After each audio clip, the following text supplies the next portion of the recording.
Jonathan Taylor, there he goes again. 50, 40, down the far sideline. He might do it again.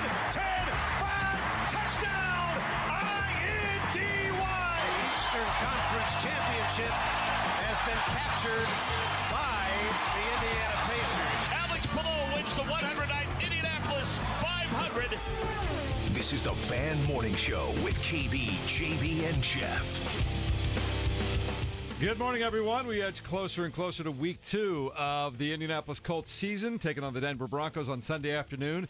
Kevin, when was the last time we were this excited about a week 2 matchup for the Indianapolis Colts? Yeah, I think there is plenty of anticipation. I actually thought Shane Steichen was a little bit more serious yesterday. A little bit more. I mean, he's always serious, but I thought he maybe took it to another level. And I'm thinking to myself, boy, we're not used to in the Steichen era a coach having to maybe tone down some things and I don't know, try to hey, it's week to week and we can't worry about last week, and yes, we played well, but we need to move on. Like, that's a little bit different rhetoric than we're used to from him. So yes, we inch closer, and tonight's a great one. Tonight's a great Thursday night matchup. Again, a reminder, we are shifting to the Amazon portion of the Thursday night games, but go ahead, Mark. Packers suck. Oh, Green Bay and Washington tonight on Thursday Night Football. Maybe a little NFC title game preview. Mark, how big a fan of Jaden Daniels are you for the next 24 hours? MVP. Nobody better. He's untouchable. And Terry McLaurin, Indy's own. He's 10 Patrick Mahomes wrapped in one. Let's go. All right. Shut that crowd up. I don't want to see any Lambeau leaps tonight. All right, that's in Green Bay. It starts at 8:15, and you do have to have Amazon to get that, right, Kevin? Yes. What it is? So, yeah, we are now, I'm sure you could, 7-day free trial it, or is Streamy still a thing, guys, or is it dead? I'm going to go off on streaming in a second here. I'm glad you bring that up. But James. There are ways of getting it elsewhere. Well, you can just follow, according to the NBA commissioner, you can just follow along on your Twitter feed. Hashtag pray for streaming here. Man, oh man. But did you hear what Adam Silver said yesterday? I did hear that, but getting back to the NFL purposes, do like I do. And if you have a female in your life, I have my mom and my sister who are, more family related, but they order things from Amazon like nobody's business. And because of them, that's why I have Prime. Amazon Prime, yeah. I don't know if I would have Amazon Prime myself because I just don't picture myself ordering that many things, also not having any kids, but they certainly make that monthly payment worth it. So as the person who carries all the other subscriptions on my back for my family, they would watch nothing if it wasn't for me. I'll use their Amazon Prime Have women tonight. in your life, I believe, was how James Boyd led into that. You're not going to let him off the hook on that one. I was going to let him go on that, man. I have a feeling if Maddie Bowen is in her car right now listening to that, she'd think maybe there's a couple other reasons why you have a woman in your life. But he has nobody to go home and answer to right now. Yeah, when I get more mature, hopefully I'll have a better answer for you there. No disrespect, Maddie. No disrespect to rats, but here we are. But, we have it because I have what I call, my wife has the magic porch. I get Amazon football games and Reacher and stuff like that. So kind of everybody wins on that one. But we are getting to the point where we're just being streamed and nickeled and dimed to death, especially in the sports market. And you go to NBA Commissioner Adam Stern yesterday. And Adam Silver. Say Adam, whatever. He's the carryover, the handpicked guy from David Stern. But Adam Silver yesterday is being asked about, do you feel for consumers that they're being nickeled and dimed and it's left and right and you got to have stream here, stream there. And he goes, well, if people can't afford the stream for the NBA games, you can always just digest them. Our league is you can just watch it in little highlights. That's all you need is little highlight. The commissioner of a league is recommending to people, if we've priced you out, check out a few highlights on Twitter. That has not gone over well. He is getting destroyed. You talk about ratio right now on social media. Adam Silver is getting ratioed right now. And I've felt this way coming for a while now.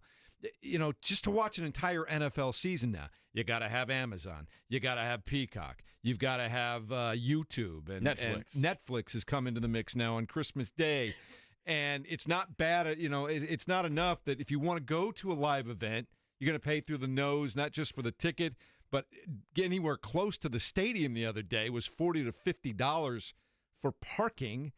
And even though the Colts relatively have inexpensive food for a stadium, and it's all relative to the rest of the league. Like they want your first and second born now to be a sports fan.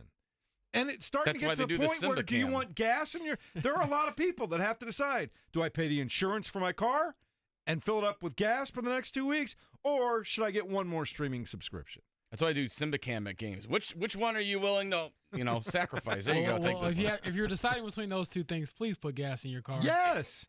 But it's getting harder and harder for people to do that because wages aren't going up. Streaming keeps going up and look, I'm all about anybody who can get their bag. I'm not mad at an individual. But just know that every time you pay more for streaming, the next record contract for the NBA shows up, and a guy over 5 years is going to make $325 million, and you're trying to figure out, do I watch his basketball game or do I put gas in my car? And the league could give a rat's tail about it. I'm done. I didn't expect that amount of passion this morning. I totally missed this Adam Silver thing. Am I living under a rock? It came out late last night and this morning. In all seriousness, Jeff is right on this. I've got the audio. It's pretty wild for a commissioner to say that, so if you want to cue it up, Mark, feel free. I just didn't think 7:06 in the morning this is where it would be, but here we are. There's a huge amount of our content that people can essentially consume for free. I mean, this is very much a highlights-based sport, so Instagram, TikTok, Twitter, you name it, any service, the New York Times for that matter, to the extent that your content is not behind a paid firewall. There's an enormous amount of content out there. YouTube, by another example, that is advertising based that consumers can consume. So here's where I start to come down on this. One of the things I still love about doing radio, and I've done radio and television my entire career. In fact, I started the first several years of my career in television, and I thought that's where my career would go. I went back to it a couple of times, but it's just more fun and free on radio. It is a blast to do radio. It's fun. It's freer. You can say more. You can give more context. You don't have to put every highlight into 2.5 minutes, and it's going down. Local sports now, sometimes you get a minute, 15 seconds to tell your story twice a night, every night. But here's the thing. We bring you this for free. In exchange, you listen to a few minutes an hour of commercials of people who are subsidizing your love for sports and allowing us to do what we do. And they give you great service and products like you're talking about all the time in some of your live endorsements, which you actually use and do and back up. And for the most part, it's a nice little exchange that we have. We'll give you this content, and we'll give you play-by-play of the Colts and the Pacers and the Indy 500, and Butler basketball is coming soon, and Indiana football, and all the things that we give you. And all we ask is that you listen to a couple of minutes of commercials. But that's not enough for the leagues. Not only are they going to charge you $19.99, pretty soon $29.99, 2 years from now $39.99, and you got to have Netflix to watch the NFL game, and you got to have Amazon, and you got to have YouTube, and you have all this stuff. Not only are they going to charge you that, they're going to make you watch the commercials inside of what you're paying for.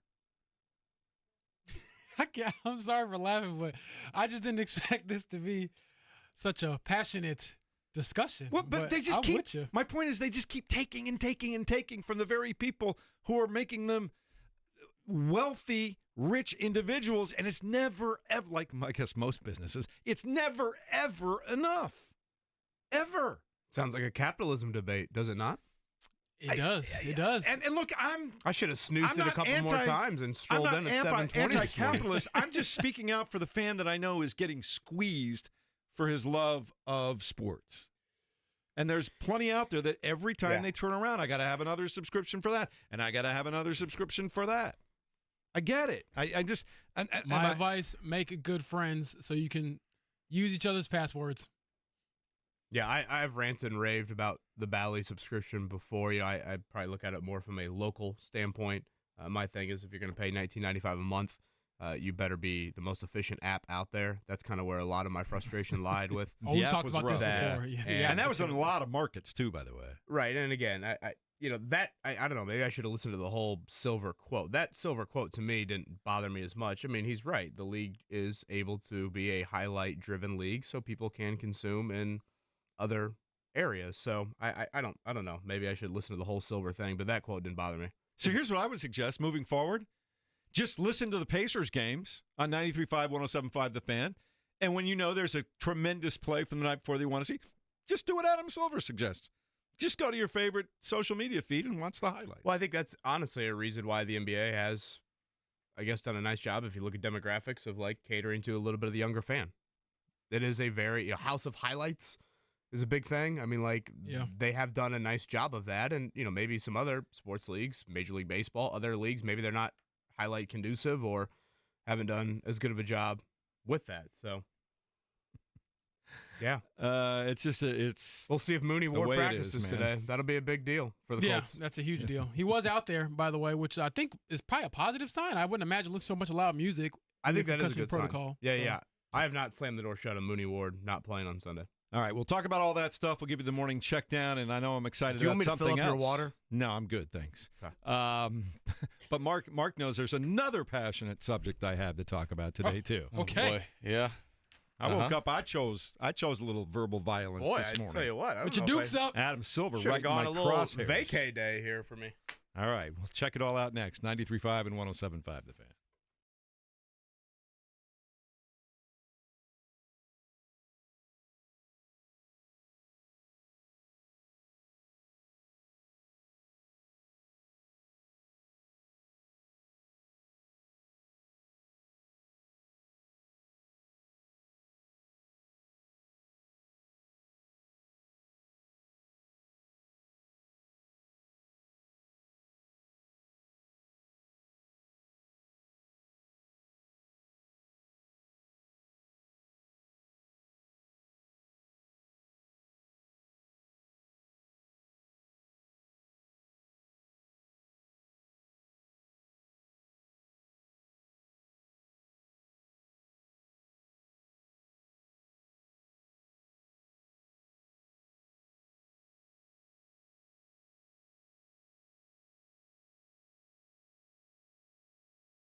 on 93.5 and 107.5 The Fan.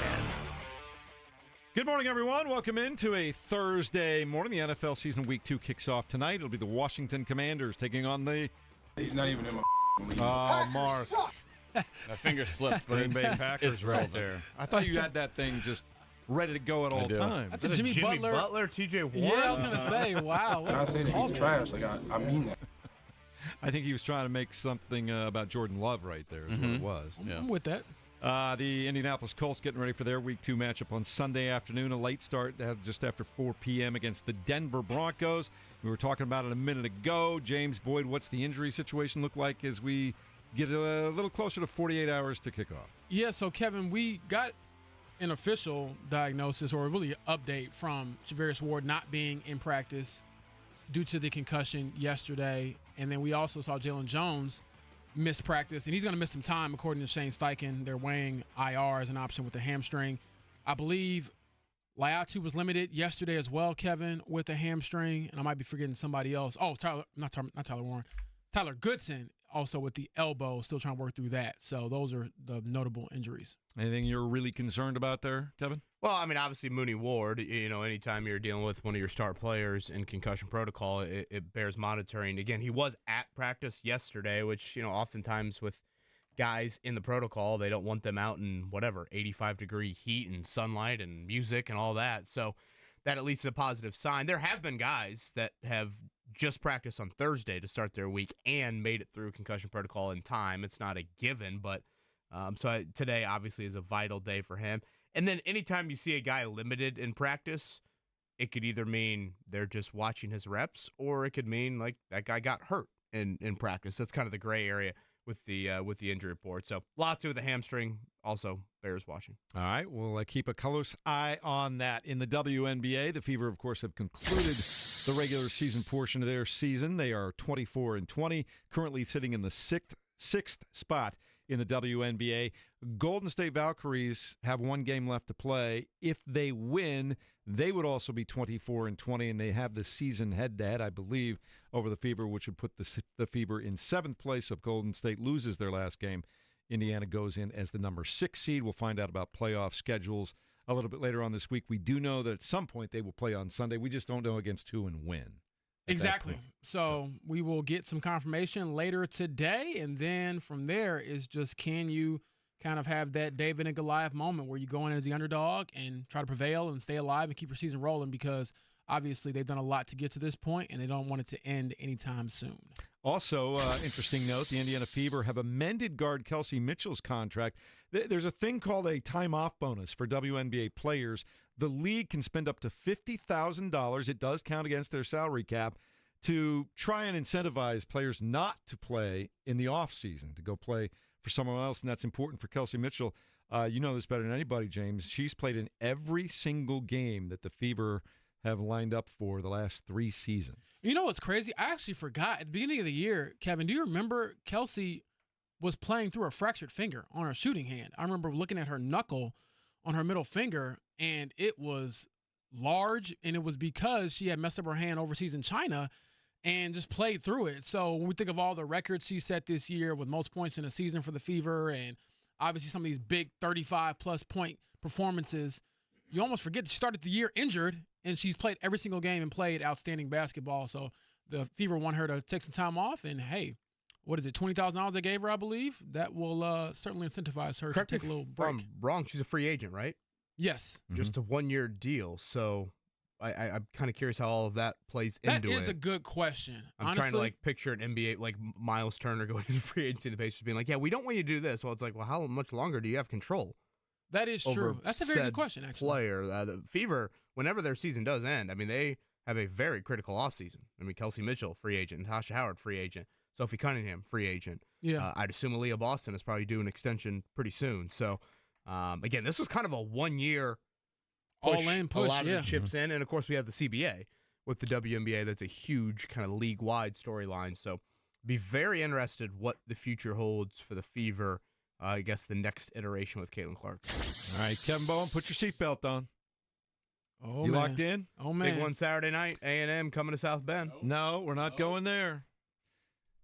The Cincinnati Redlegs have pulled to within 2 Oh, games such a of the tease. wild Such card. a There are tease. 16 Don't- games remaining. They are Don't playing fall for some the of girl the all worst of a sudden teams in the locker the bay league. looking at you longer. Oh, Don't let's fall go, for it. Cincinnati Redlegs. Don't look now, but here come the Red Legs. Mark's literally doing that because he knows there's no chance and he just wants to dangle the carrot. That's all it is. You think she's looking at you and she's actually looking behind you. I'm actually looking Dang. at that friend, the guy over there, not you. Kev's going to wear his Ellie De La Cruz shirt come tomorrow. He's going to be all in when they win tonight. It's extra long T-shirt too, by the way, Mark. Dear Lord. Good Lord. The Reds won against the Padres late last night, 2-1, to put themselves in this position. Can I do the rest of the show from that booth back there? Man. Okay, Mr. Speedo. Cubs beat the Braves by a score of 3-2. And we can also tell you the St. Louis Cardinals losing late in Seattle 4-2 was the final score there. White Sox got a win at home over the Rays. They continue to play decent baseball. I said that last week, but for a team that was just horrific the first half of the year, they played some pretty nice fall baseball so far. Colson Montgomery's pretty legit. Yeah, it's been fun to watch. Indianapolis Indians won yesterday in an afternoon game against the Iowa Cubs over at Victory Field. They'll play again tonight at 6:35. That's kind of what's going on. I know we're getting ready for college football this weekend. Notre Dame is back in action for you, but Indiana plays Indiana State as well, and Purdue against USC. Yeah, I think Kurt Mallory, I feel bad for him, starting quarterback, collarbone injury last week, so they are a massive underdog in a Friday night game in Bloomington. I'm going to say at 6:30 coming up tomorrow night. And yes, Purdue and USC, a 3-touchdown underdog for Barry Odom and company in Notre Dame. Really a must-have game for the Irish, a huge one in South Bend coming up Saturday night. They are I think it's like a 5 or 6 point favorite over Texas A&M. Kevin has a busy Saturday night watching Notre Dame and then following that right up with Reds and Athletics in Oakland. It's a 10-10 first pitch, Kevin. You're going to be locked in. Be locked into all 27 outs of those. The ultimate tease. All right. Buckle up, Buttercup.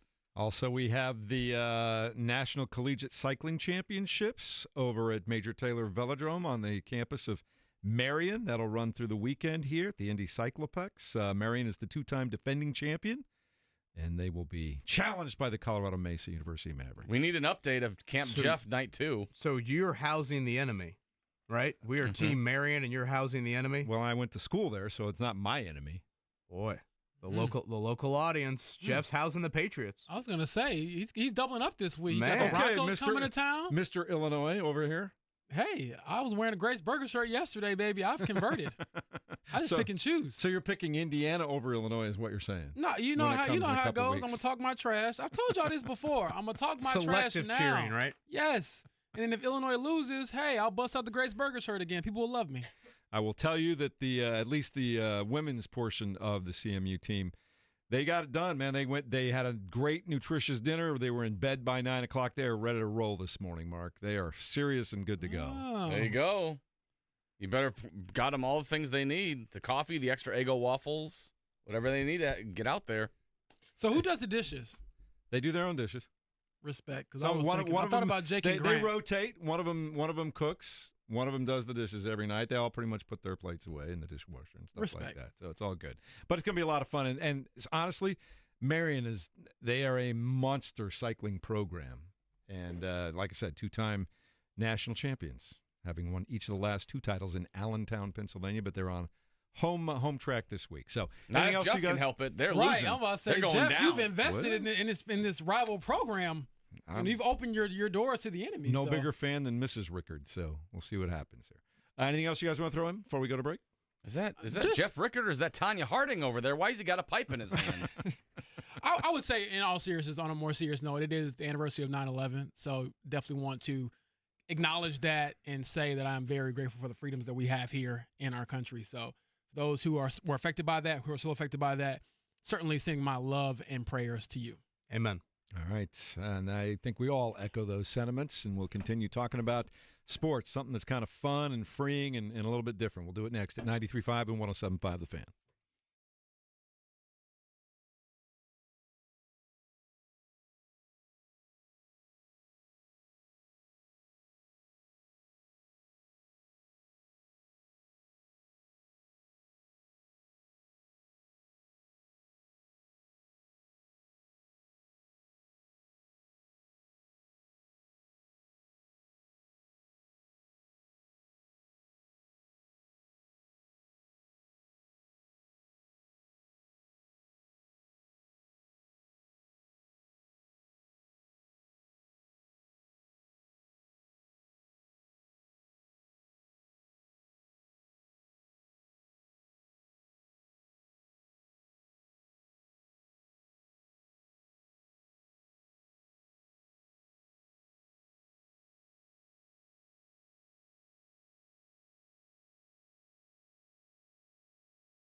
You're listening to the Fan Morning Show on Sports Radio 93.5 and 107.5 The Fan. Happy Thursday. More football on tap a little bit later on tonight. And yes, I'm a sucker. I'll be watching it on Amazon Prime tonight. So, I have my little rant, but will I go back and pay the man? I probably will go back and pay the man, James. I respect the Thou rant, shalt though. bend the knee. Please take my money, Mr. Bezos. I think I'm Team Jeff on that, though. That is a wild statement. I mean, we don't have to get into it all over again, but that's a wild statement for a commissioner to say you can just watch the highlights, not really the games. And I think that's also an indictment of the conversations around their league more than anybody else's, I think. I think the NBA, the narratives you see on, like, the major shows are because of just highlights. Like, no one ever breaks down actual context anymore. So that's what they want to promote. It is what it is, I guess. But, man, wow. Yeah. Interesting stuff. It is a tremendous game to watch. I will say that. I mean, I can't argue the fact that we're not all suckers to go watch a terrific NBA game. And, man, were we all on the hook for a good 2.5 months this past spring. We were right there every game, every day.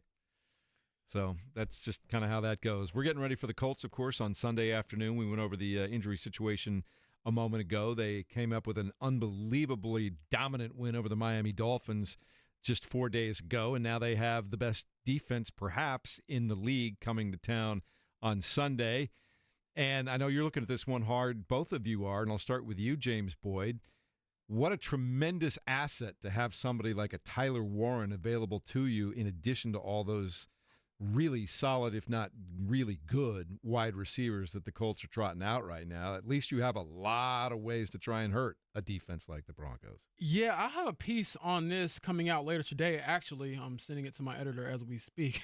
But the way I look at it is if you can assume that Michael Pittman Jr. is going to be matched up against Patrick Surtain, who is the reigning Defensive Player of the Year for the Broncos, then I would think that common sense would tell you, Daniel Jones, don't try that guy. You know what I mean? And then also knowing that Vance Joseph typically brings pressure and Daniel Jones doesn't operate well under pressure throughout his career, then how do you counter that? How do you beat that? You get the ball out quick, and get the ball out quick, you want to get those short to intermediate throws. And that's why I think Warren's his presence is valuable for this group. Like, I get that he's young and he's only one game into his pro career, but do we see what we saw on Sunday? Is that for real? And if it's for real, then I think you might have to look at him to be the focal point of your passing offense. And so I'm excited to see how that looks against a matchup that will not be easy, or at least I think most of us would agree, as easy as it looked in week 1 against the lowly Dolphins. Kevin, when you look at this matchup, what is likely in your mind the Colts' offensive game plan against this defense? Just to add one more thing on Warren, for those that bailed on the game a little bit early, great work by the Colts and probably causing their fan base. Bailed on that? That was greatness. You got to stay for all of that. You don't know if it's going to be that good again. It was a glorious Sunday afternoon in the Circle City, but there was a play that Warren made late in the fourth quarter where, very simple kind of dump, just like a play-action bootleg where Jones threw it to him pretty much at the line of scrimmage. Warren breaks like 2 or 3 tackles, and all of a sudden a 1-yard pass in the air turns into a 13-yard gain. That is probably more of the Warren that I think is in there. And like the fact that he only had one of those plays, I think leads me to continue to be beyond bullish on him. I think if you watch my antics during our fantasy football draft, I was none too pleased when Tyler Warren went prior to me. I'm very bullish on him having. I don't think it's that crazy if he challenges Brock Bowers. Well, based on what we saw Sunday, he might. I get that you have more balance to your pass-catching group than the Raiders did last year, but still, I think Warren has that sort of ability. As far as Sunday is concerned, it comes down to Denver's defense. I hate to get too much in the weeds with these numbers, but bear with me for a second. You would say that the Colts dominated Miami's offense, correct? You would say the Colts defense dominated Miami's offense. Yes. Miami's offense averaged 4.6 yards per play. Again, that number might not resonate to everybody out there, but we sit here and say the Colts dominated Miami's offense. Denver allowed Tennessee's offense in week 1 to have 2.4 yards per play. So think about that. We sit here and say the Colts dominated Miami, which I agree with, and Miami had 4.6 yards per play. Right. Denver allowed 2.4 in week 1 I mean, that is an insane number. If the Colts offense went out there and produced 2.4 yards on Sunday afternoon, it'd be like one of the top 5-10 worst games in franchise history. Yeah. That's how good Denver was in week 1. The Broncos withstood, I think it was 5 drives from Tennessee that started on their side of the field and still allowed, what was the final score? 20-12. 20-12. They allowed 4 field goals, and most of those field goals, I think, of the 4 field goals, I want to say that Tennessee on the drives that led to those field goals might have had 1, maybe 2 first downs. Right. So, field position was largely in Tennessee's favor, and yet Denver was stifling. So, again, defensively, it's going to be a much, much different challenge for the Colts, and how Denver looks in that area, especially from a front. They had 6 sacks of Cam Ward. Their secondary is very, very potent. I'll be curious, going back to Warren again, what do they do when you get it into the red zone? Patrick Surtain is arguably the best defensive player in the entire NFL. Great corner. I know he'd be giving up a lot of weight in trying to defend Tyler Warren, but I think Warren is just going to be so dynamic in the red zone. Very interested to see how teams defend him moving forward. Like you saw Minkah Fitzpatrick lined up on him last week in what should have been a pass interference penalty. Are teams going to opt for the safety? Are they going to be more physical with the linebacker?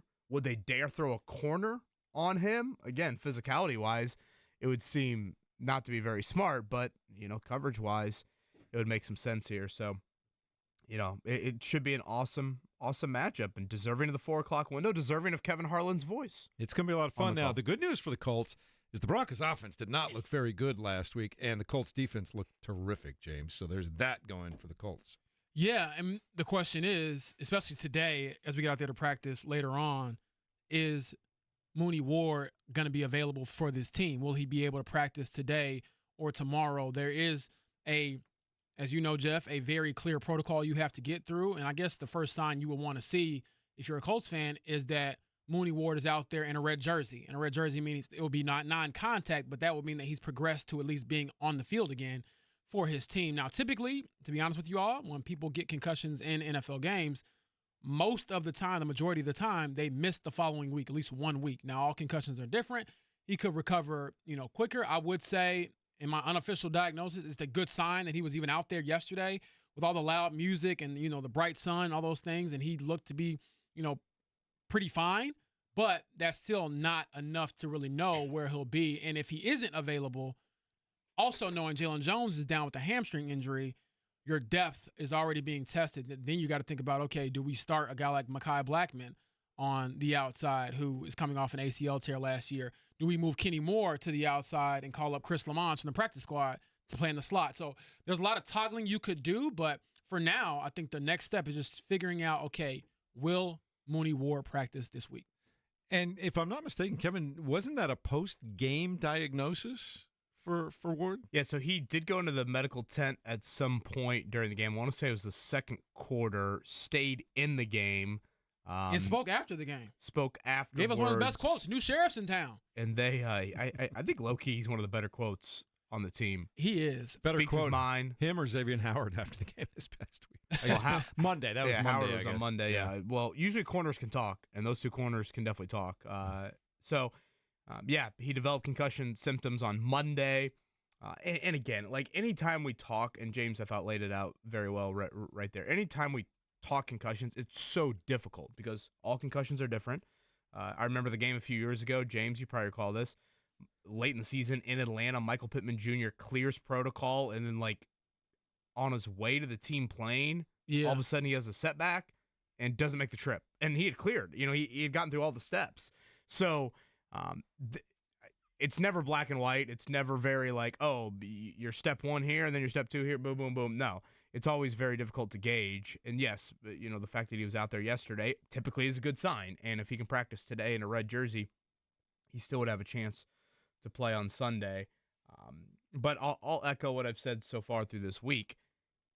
There are other games on the schedule that I think it would be a lot more decimating, if you will, to be down multiple corners in a game than this one. I'm just not the biggest Bo Nix guy. I don't think Denver's passing offense is that potent.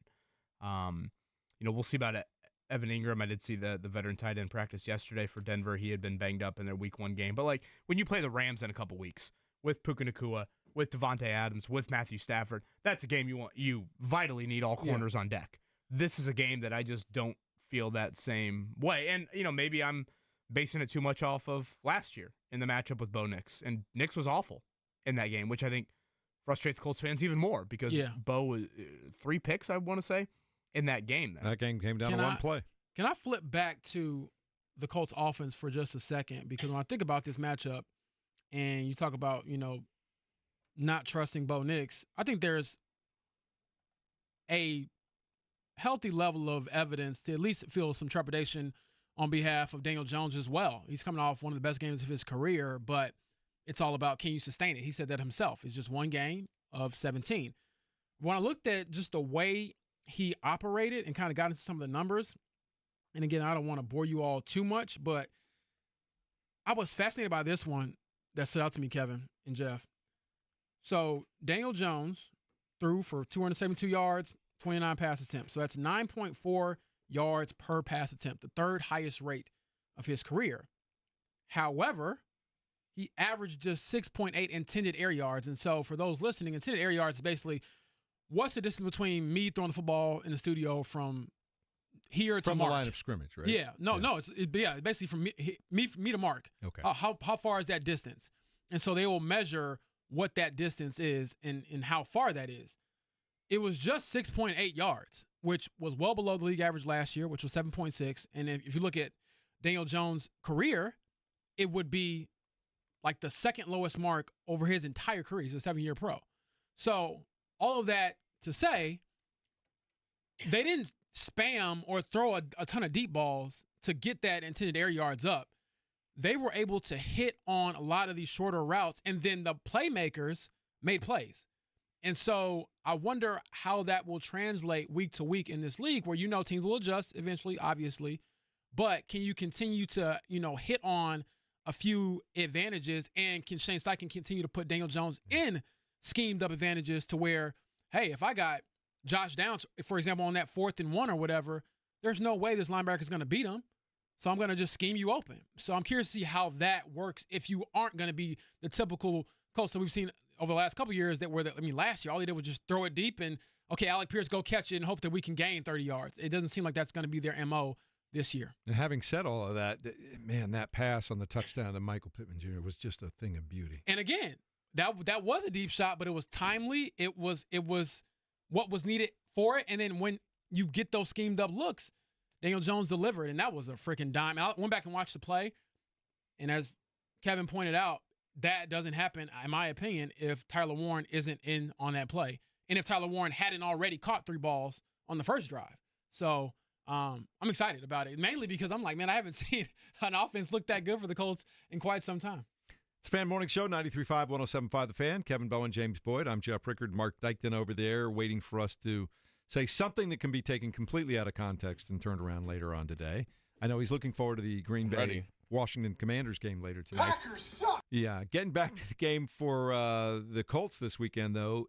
If Ward can't play, do we see Mekhi Blackman, the young man that they traded for with Minnesota right before the season started? Yeah, Blackman actually played a decent amount last week, even when Ward was I guess healthy. started. Is he a starter? Right. I think that's the question you would have of that would be my assumption. Xavier Howard, Kenny Moore, and Mekhi Blackman. They could go with Jonathan Edwards, their undrafted free agent out of Indiana State and Tulane. He did not play in week 1. If you look at body types, he's probably more of the Chavarius Ward body type, but Blackman definitely has a little bit more history in the league. But Jeff, you know this full well. Cortland Sutton's a good player, but after that, Denver's wideout crew is not. They're not established yet. Troy Franklin really didn't have great. Marvin Mims has more moments. Of a gadget guy, more of a special teams guy. Marvin Mims is the guy you want to keep the ball out of his hands because he can do something with the football once he gets it. They kind of line him up all over. So I'll go. Those kind of my general thoughts when it comes to wideout. We will get a white out from the Colts. They'll be rocking their white jerseys at home. James, they've typically done this in the winter, right? Haven't they done the Winter Wonderland? Yeah. That is interesting to me, but also, were you surprised to hear Shane just kind of go there? Right off the bat. He doesn't usually do like the whole. Shane sounded like a college coach. Yeah. Trying to pump up the crowd. And there I was at the thinking, start. is that a byproduct of you putting what you put on display? And you're saying, okay, for those of you who missed it, come ready because I got a little amped up about that. I was like, okay, I'm hearing some different Shane this year. I thought he was extra serious yesterday. Was I reading too much into it? Not really. I mean, I didn't take it that way. To me, he was typical Shane.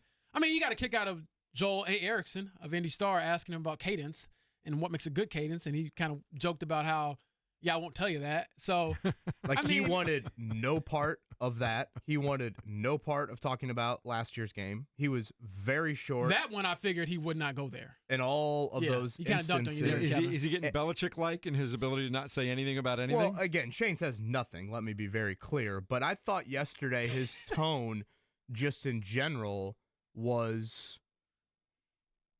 Yeah, I just thought it was extra serious. And, part of it is, okay, we're 1-0.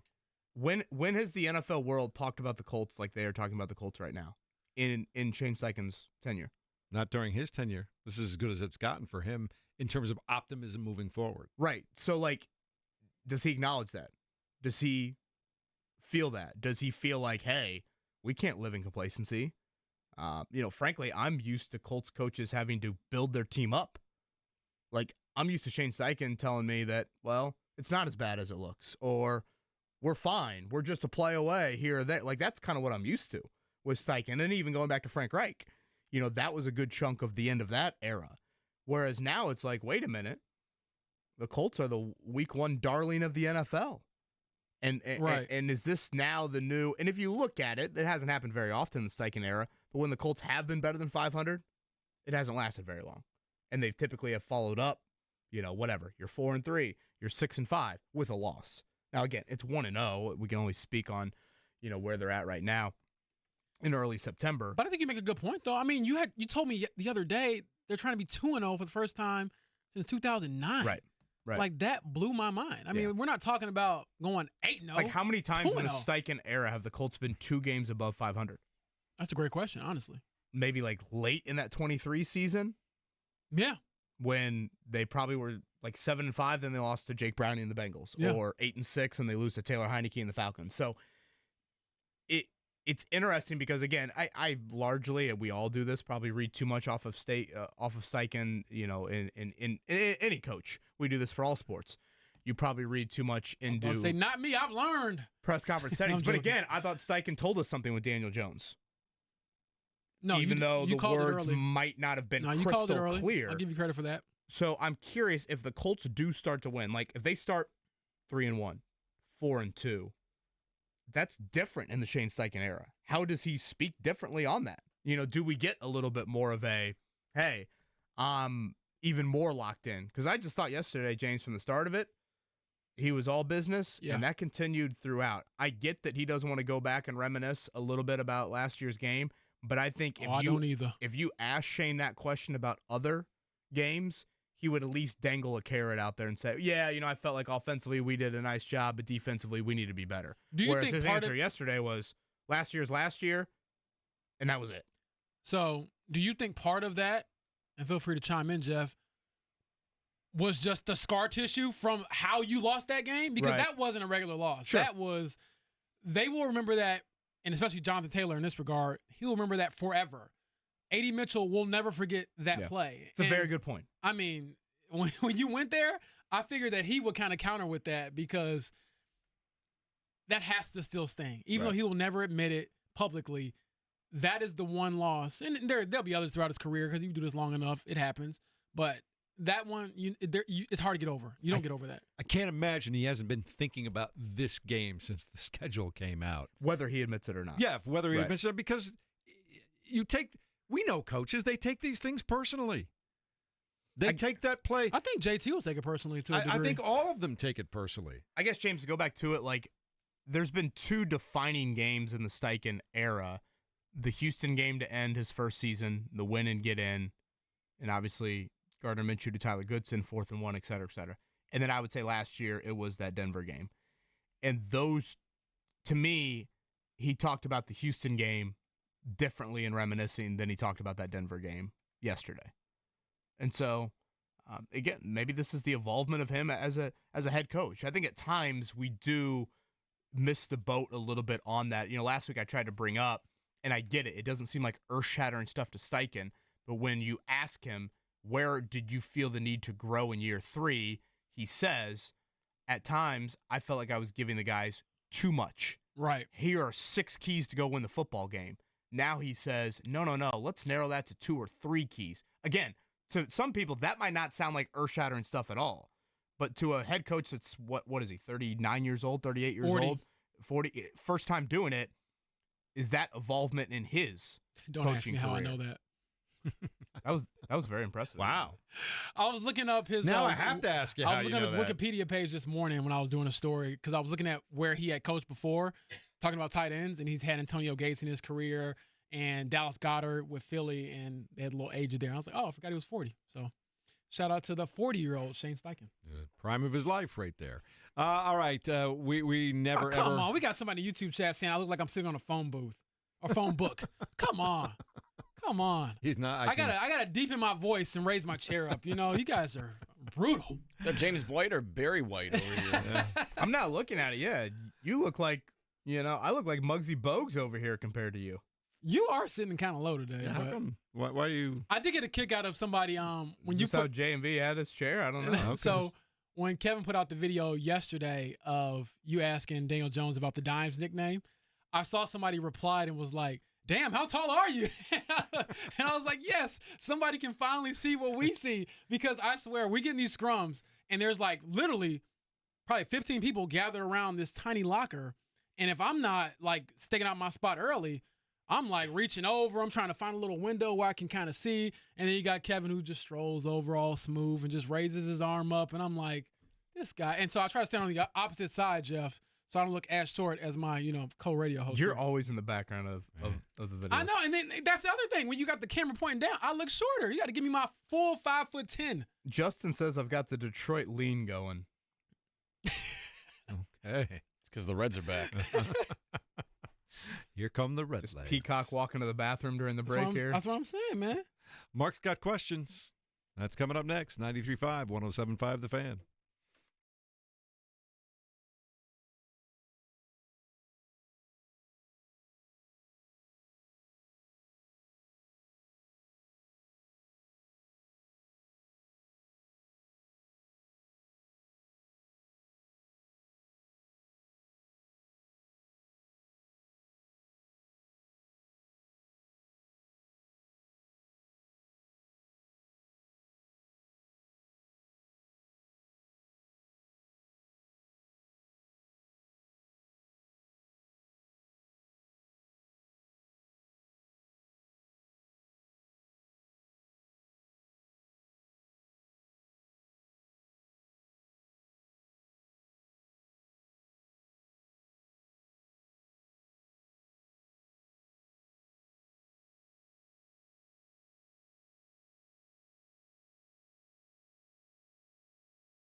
You're listening to the Fan Morning Show on Sports Radio 93.5 and 107.5 The Fan. Good morning and welcome into Thursday as we kick off another week of the National Football League. Week 2 starts tonight. Thursday Night Football on Amazon. We'll tell you more about that in a minute. The Colts, of course, the late window on Sunday afternoon against the Denver Broncos. A sin. And let's go. A sin. Great matchup, but a sin. Football should be kicked off at 1 p.m. as God intended. I will die on this hill. It stinks, too, because Eagles-Chiefs is right same time. I know.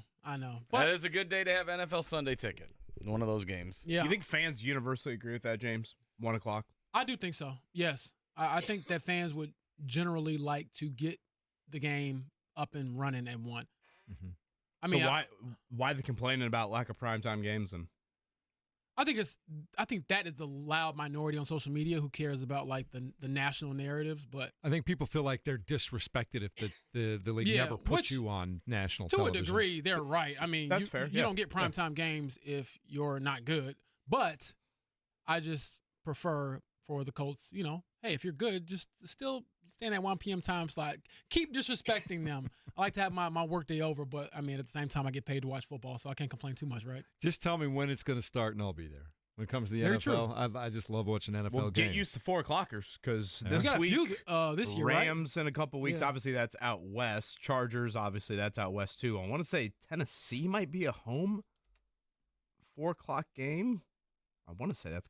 Which is odd for those two teams to be playing in the afternoon window together. Right. That's the crazy part.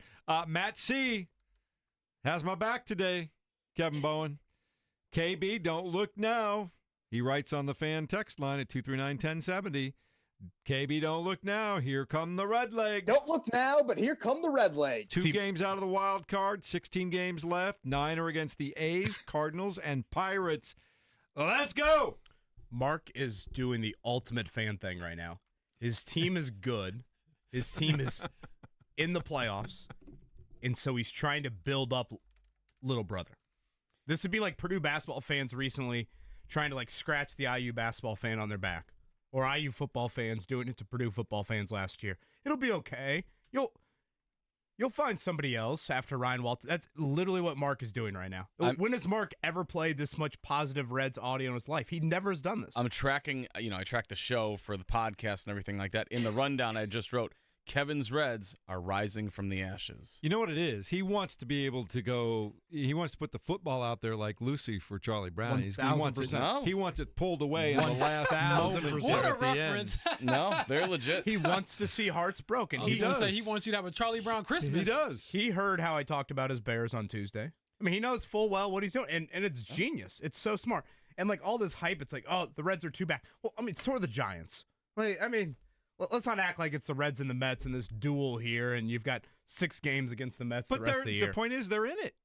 They have a chance, a real chance. They've got a legitimate chance at this. I was speaking to a good friend of mine last week, and they said to me this: your baseball fandom should be purely about your team getting you through the summer, and once September hits, you don't care about them again. I don't have time for the Reds. I'm all in. This is football season. We got Notre Dame basketball starting up here in a few weeks. Is this a Pirates fan? I can't be worried about baseball during be football a Pirates season. fan, doesn't it, Mark? Yeah. Help me through May. Help me through June. Help me through July. Maybe a tease in August. September comes. I don't have time for you. No, I think a week from now, Cubs Reds at Great American Ballpark. We're planning to bring the family for at least a game.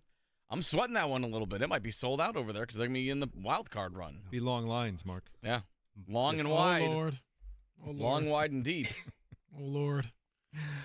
Colts coming up in that afternoon window on Sunday afternoon. Just in the meantime, pathetic how Mark's trying to I know dangle the carrot. Well, he's got more real. revenge to get right here and right now. Do you not, Mark Degnan? He's got questions. How about a game? They've got answers. Hey, I'm more of a cornhole man myself. Sports, music, movies. What? High fashion. That Hansel's so hot right now. And everything in between. You ever seen a foot with 4 toes? It's time to get a glimpse into the mind of Mark Dykton. Stop it, you're scaring me. It's time for I Gotta Know. Okay, you punks, I want a good, clean fight. Let's get it on. All right, here we go, boys. So let's stay in the football world. We're about to kick off week 2 of the NFL tonight. But I want to know your biggest hot take from week 1 of the NFL. What is your biggest hot take? Justin Herbert's the MVP. I think I said that preseason, so after week 1, I want to continue to say that. I think the Chargers are for real, and I think Justin Herbert is about to establish himself as one of those other AFC quarterbacks. And obviously he's got a lot to do from a winning standpoint throughout the course of the season, but I think Herbert is going to be knocking on that door of you-know-who when it comes to the AFC. I like what the Chargers are putting together. Quentin Johnston's starting to look like the guy that they drafted in the first round a couple of years ago. Keenan Allen is back as a reliable receiver. Ladd McConkey had a terrific debut last year as a rookie. And now they got Omarion Hampton back there as a running back who looks like he's going to be a problem for teams for a long time. And we know that they're coached well. Whatever you think of Jim Harbaugh, the man can coach football. The defense is always going to be – Chargers got something cooking right now, JB. Okay, well, what's your big – I was takeaway. Backing Kevin up. My Last takeaway. week. Let me get there. I thought it was your turn, and then it was going to be my turn. I was providing conversation I'm for what he had on to say. TNT right now. I got it goes mine. 1, 2, 3, not 1, 2, back to 1. Okay, here's my hot take. You're going to love this, Mark. Aaron Rodgers is back. Okay, we can turn his mic off. Aaron Rodgers is back. I like that counter from Jeff. That was you good. went from a Magic Johnson tweet to Stephen A. or Skip that Bayless was good. right there. That was great. I was trying to have a little discussion along with what you said. But, yeah, Aaron Rodgers, did you see him dialing up the comeback against the Jets the other day? Fourth quarter, every time he needed to make a play, he was right there. That's great stuff right there. I don't know if it's a hot take, but I think my overreaction would probably be that J.J. McCarthy could be the second best quarterback in that division. Ooh, boy. Wow, based on a quarter and a Jordan half? Love and Jared Goff? We've seen him for a quarter and a half. Hey. Did you? Jared Goff Lord. looked terrible out there. Sorry, brother. At some point, Ben Johnson ain't over there no more. So both of you all leaving each other, you might be cooked. Might be cooked. Mark, can I head to the text line for maybe the hot take? Sure. Of week 1 here? Yeah. This from Mike. If Dan Jones Parkway, by the way, it did seem like Danny Dimes yesterday was content with Dimes as a nickname, did it not, James? Sounds like he's good with Dimes. That was the biggest smile I've seen from Dan Jones in my life. Is that coming from his teammates, though? Right, but he asked about the nickname of Dimes. He cracked a smile, looked like a kid on Christmas morning. If you want to call it that, yes. But for Daniel Jones will he purposes, smile like that the rest of this year in a media scrum? Probably not, honestly. Probably not. This from Mike. If Dan Jones Parkway plays well mid-season, do the Colts consider trading Anthony Richardson and signing Dan to an extension?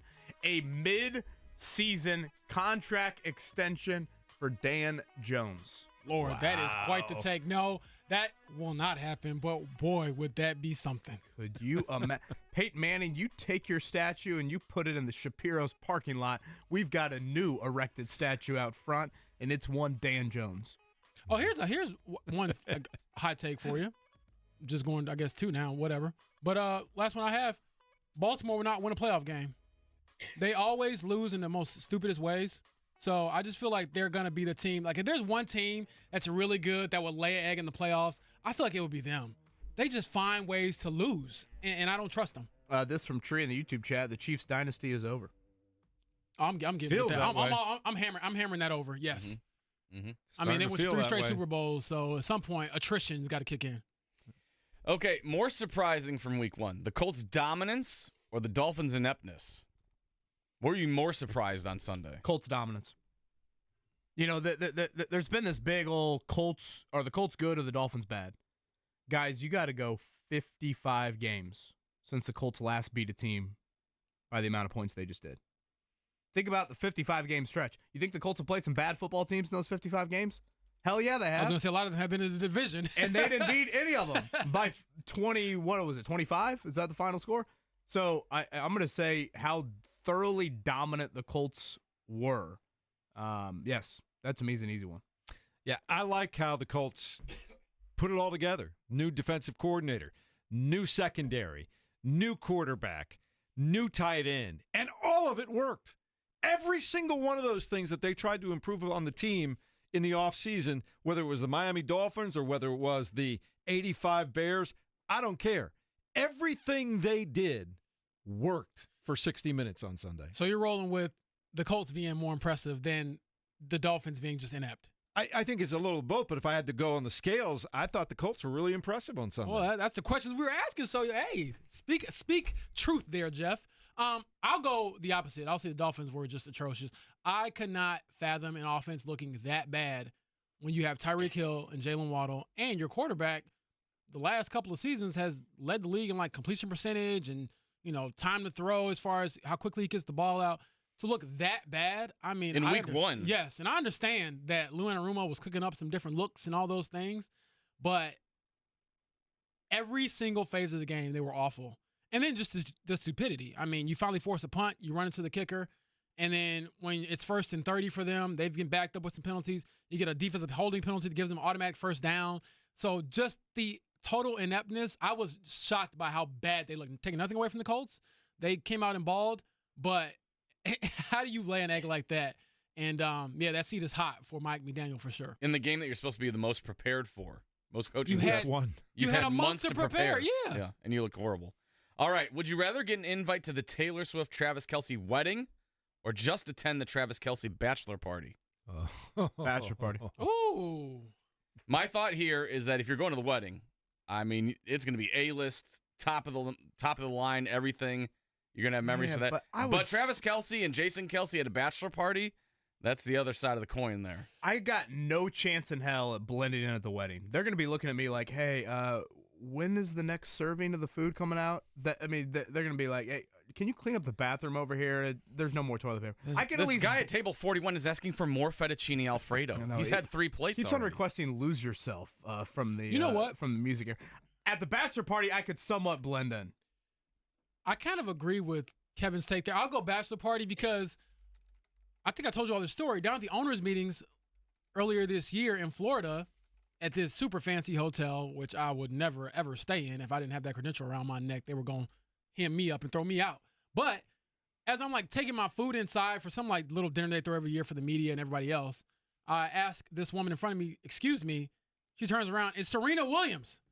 And I'm like, I do remember this story. What do I say to Serena Williams? And I'm thinking to myself, brother, you need to excuse yourself. You just asked the GOAT to move. So, no, I don't want to necessarily be in a very formal setting with that much greatness. Even though I don't drink, I would like to be in a more loose setting where perhaps everyone else is kind of vibing and it's not as weird that I'm having these conversations with people that I would never be in the same room with. Here's what you're all missing. If you go to the wedding, you get a 2-for-1. You don't think that those two guys are going to be partying hard when that wedding reception comes down? You're going to get the wedding and all the pomp and the circumstance and the celebrities so you're saying and some filet mignon like you've never had. And then you get it. Can you imagine the Kelce brothers partying after the wedding? I didn't think that the wedding reception was part of it, but now you know what, Jeff? You might be in your bag right there. Okay. Mark, I do have one for you if you don't mind. Sure. Kind of along these lines. A diehard Colts fan, listener Matt, reached out, and I was chatting with him a few weeks back.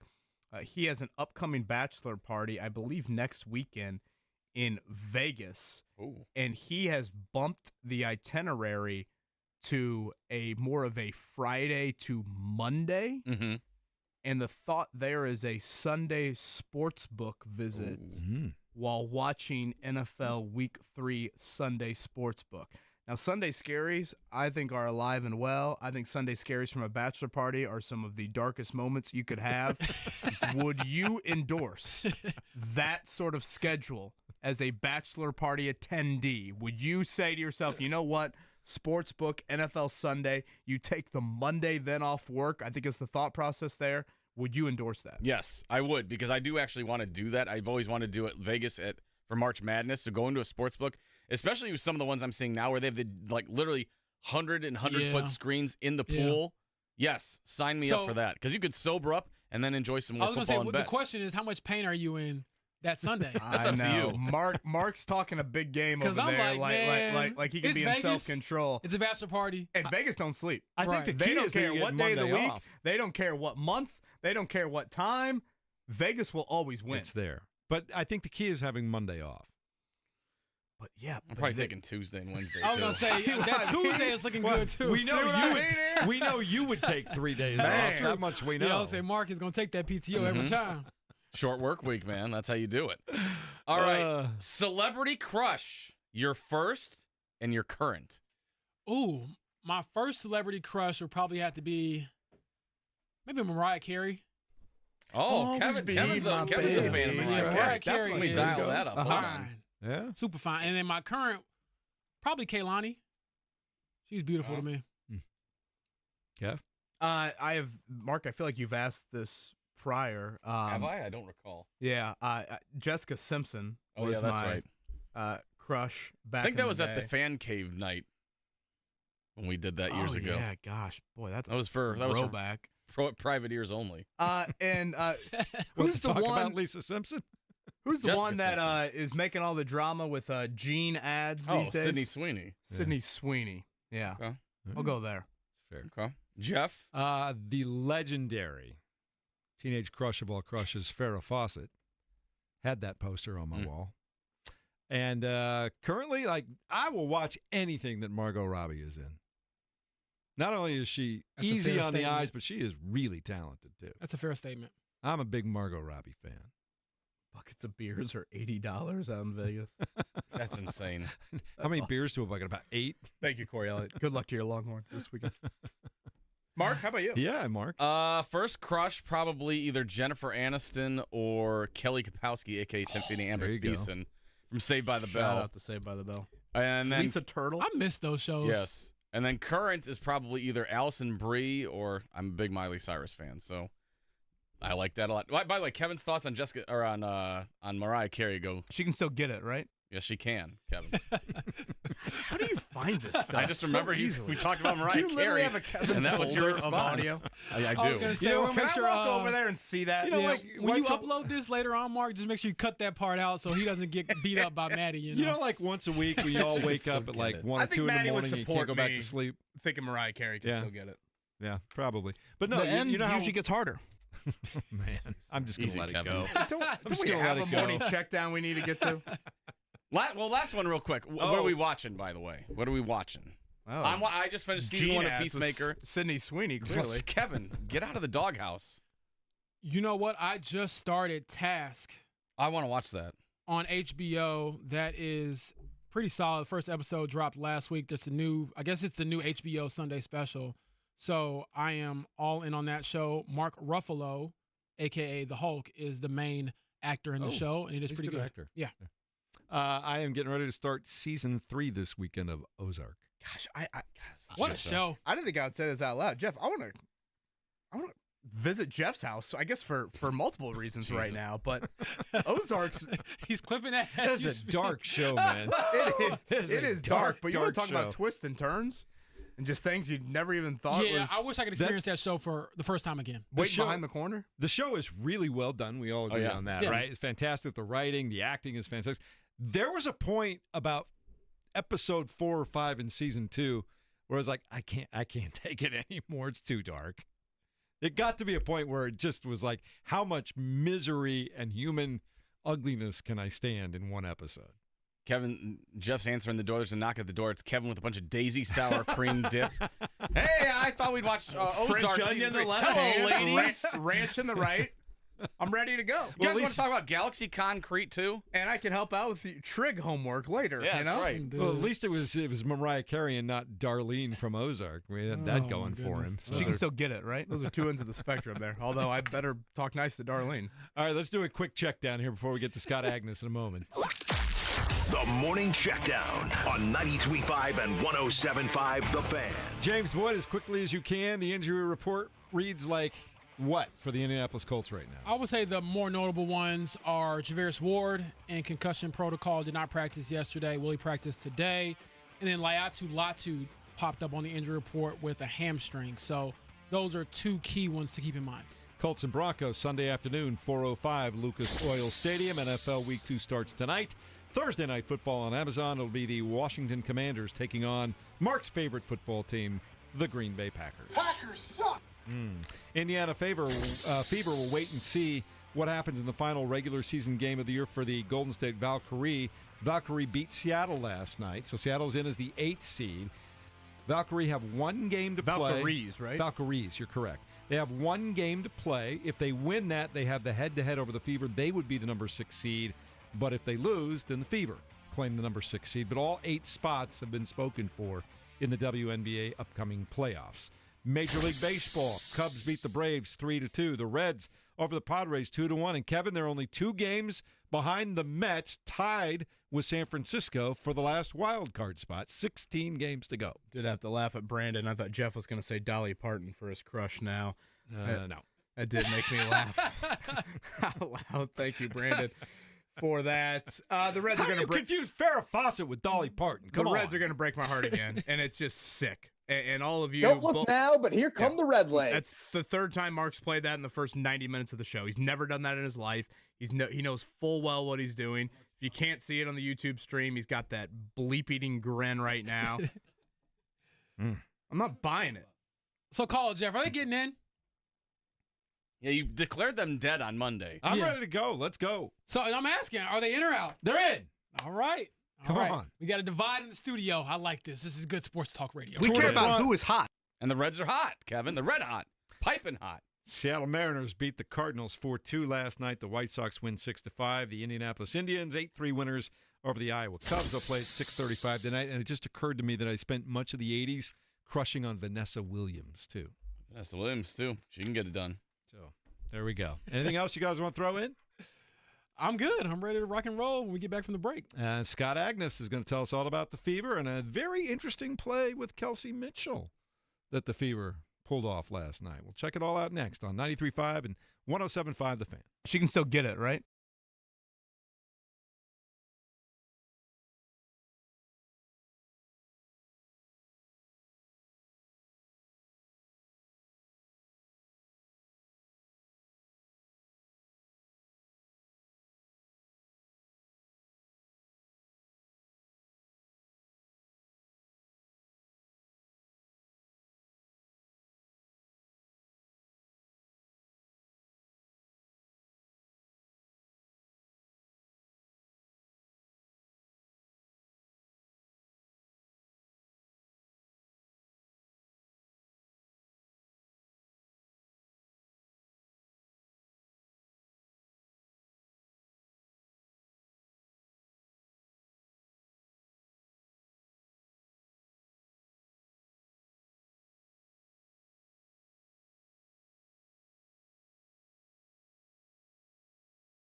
You're listening to the Fan Morning Show on Sports Radio 93.5 and 107.5 The Fan.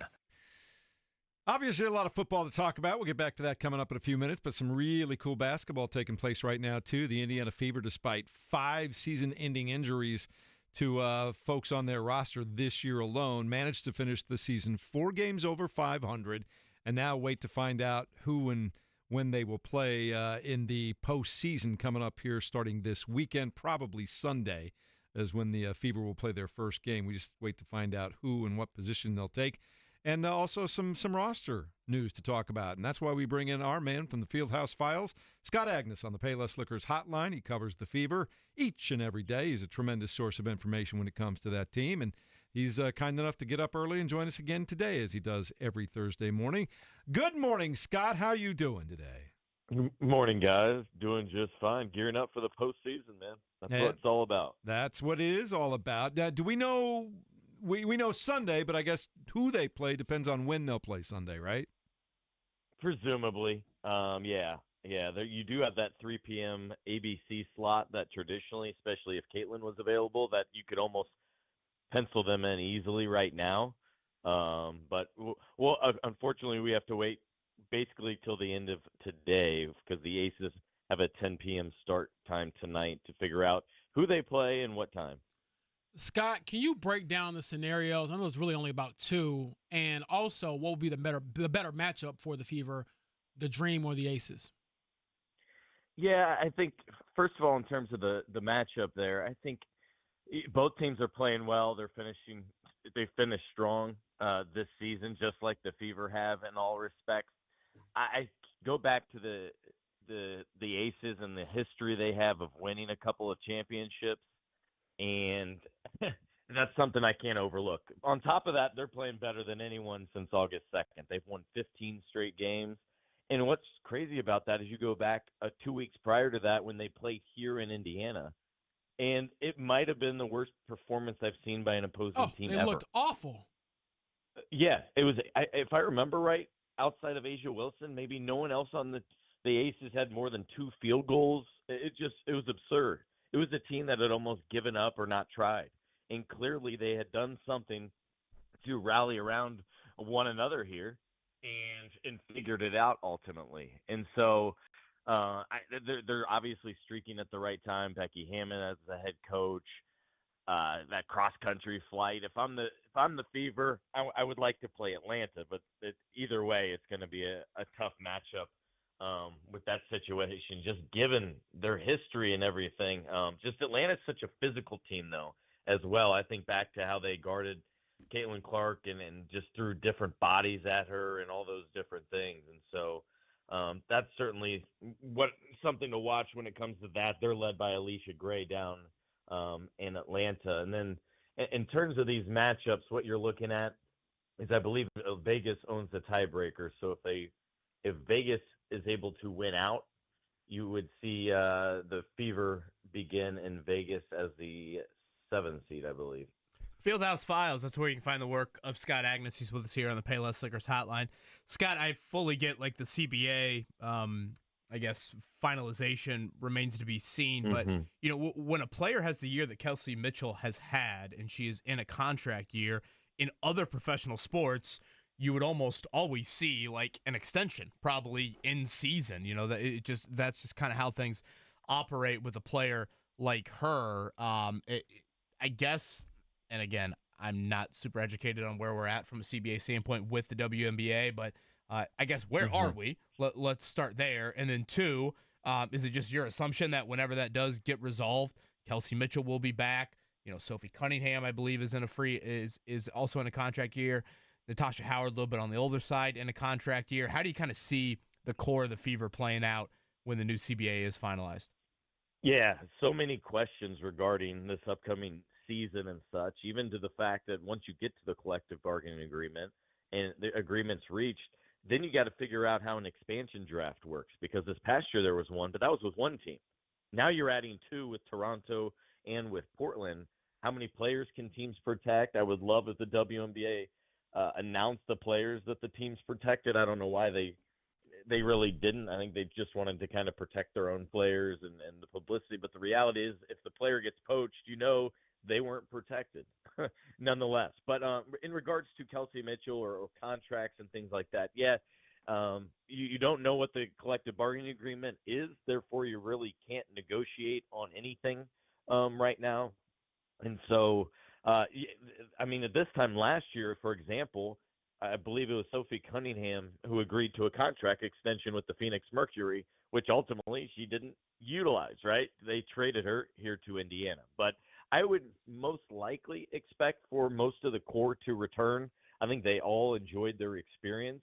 I do wonder if you're Kelsey Mitchell, you're at the time of your career where you're going to have all the best options, right? You're going to be an MVP conversation type player.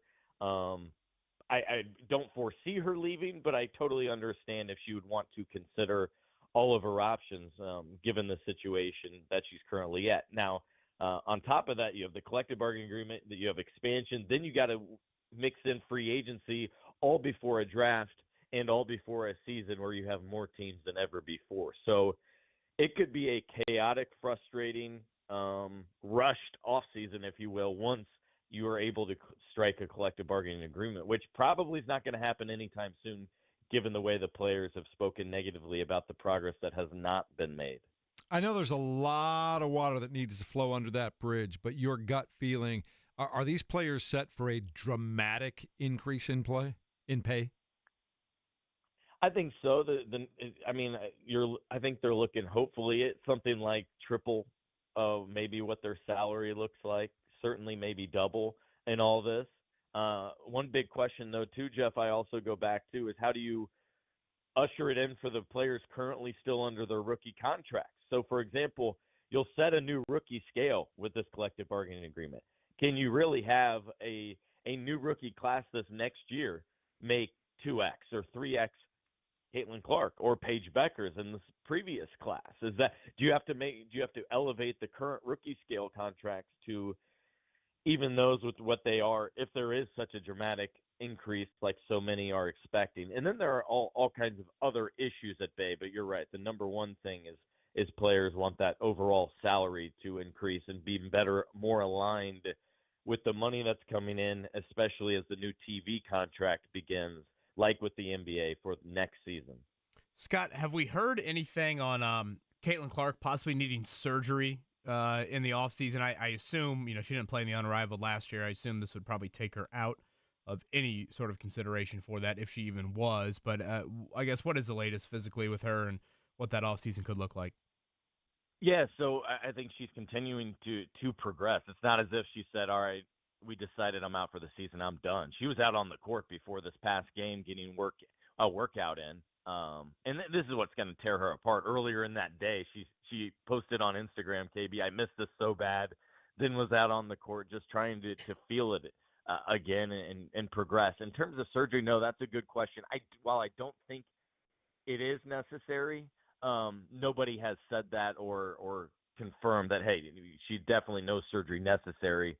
She just needs more adequate time for that ankle injury to heal to their liking, and then for her to progress to being at full strength. But I don't, given her sponsorship obligations, given all that exterior money, I just don't foresee her playing in this off season in terms of overseas or in an unrivaled situation. However, I think maybe if I mentioned to you guys, she needs some game reps. She needs some hardcore practice time. If I'm her, I'm going back to Iowa City, a place I'm comfortable with, and at least being with them in camp or the first month of the season or something in a safe environment just to play full court basketball once again.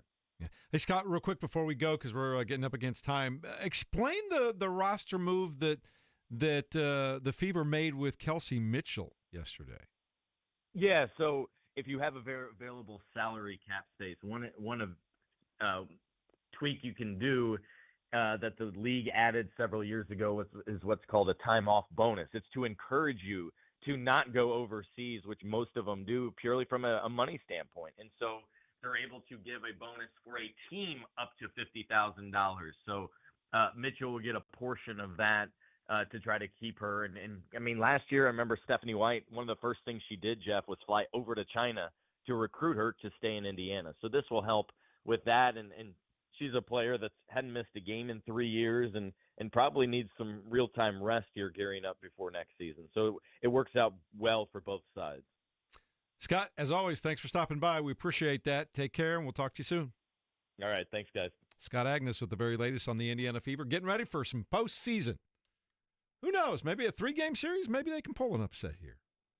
It is possible, but I do not want to see the Aces. They have the best player in the world, in my opinion, in Asia Wilson, and they are rolling. Is she the MVP? I think she should be, but I think it's between her and Nafisi Collier. And missed time hurting Collier? I mean, I would think so, but at the same time, they also finished with still, I think, the best record in the league. So yeah, overwhelming. Yeah. If you want to jump into that deep end, Kevin, albeit, but that discussion on WNBA Twitter is quite unique. WNBA Twitter. I might need to dabble in a little WNBA Twitter. They go after each other. Yeah, WNBA I mean, Twitter. it is vicious. It is cutthroat. So vicious. I say that knowing full well, if I tweeted that, I would have people in my mentions telling me why I should just, get out of the sport. All right. Coming up in a minute, we will get back to the Colts and start taking a look ahead to the Denver Broncos on Sunday afternoon. We'll encourage you to stop by either on the phone line at 239-1070, or you can just text us at that number as well. Fan text line is always open and available. Start talking about the Broncos in week 2 for the Colts next on 93.5 and 107.5 The Fan.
You're listening to the Fan Morning Show on Sports Radio 93.5 and 107.5 The Fan. Mark both taking requests now and doing what, comes natural in the wake of our discussion a few minutes ago. I'm just, bringing up those old feelings that Kevin had back in the day. Shout out to my She can still get it, right? Absolutely, Kevin. young crush as well. Not wrong, right? By the way, You still got it, girl. Gritty tweeted in or texted in from the female perspective, Rob Lowe. She was that was big. She for said her. Jason Bateman too, with the NFL hat on, Rob Lowe. Yeah, I want everybody to just have fun. That is the craziest thing ever. The guy just shows up to every game with an NFL hat on. Can I throw a weird NFL stat at you guys and of course ask you guys to explain it? I'll just ask the questions. You guys, I hope I can explain it. In the NFL, we had 16 interceptions league-wide in week 1. Okay? So, didn't we play 16 games? Isn't that right? Yep. All 32 teams played? Yep. We only had 16 interceptions. That is the fewest in a week 1 since 1970. Can someone explain why? Anthony Richardson on the bench and Daniel Jones starting. That was a shot right there. Yeah, just trying to make it relevant to us. Man. Hey, look, I'm the guy that said I wanted Anthony Richardson to start. Right, I'm like showing your true colors. No, wow. It was a throwaway line. There goes us getting Richardson on the show. I was about to say, yep, he ain't never going to come on this show again. Man. But I don't know if it's just one of those statistical oddities that just that's when it happened. I don't know. I mean, aren't they throwing the ball a lot more today than they did in 1974 or 1977? The fewest interceptions in a week 1 since ever, 1970. Right? Is this for me to be able to say my era's the best era of football now? Well, I will argue with my parents about this. Is it the best, quarterbacks protecting the football? Are quarterbacks being safer with it? Is there anything to read into this? It might just be an anomaly. I wish I could give you a take on it, but I didn't really see. Judging from our game, I wouldn't have known that through 3 of them or 2 of them. Yeah. Did he throw 2 of them? He threw 2 and he had a lost fumble. Yeah. And the thing about the Miami game that surprised me is I didn't really feel like Tua threw the ball down the field very much at all. And Daniel Jones threw the one ball to Alec Pierce down the field. So that really surprised me. 16 interceptions in week 1, fewest since 1970. I have no explanation for it. And it doesn't sound I don't know if there is one. So other than just trying to be a smartass, I don't know if there is one. Jeff went smartass. James tried to entertain it. I appreciate that.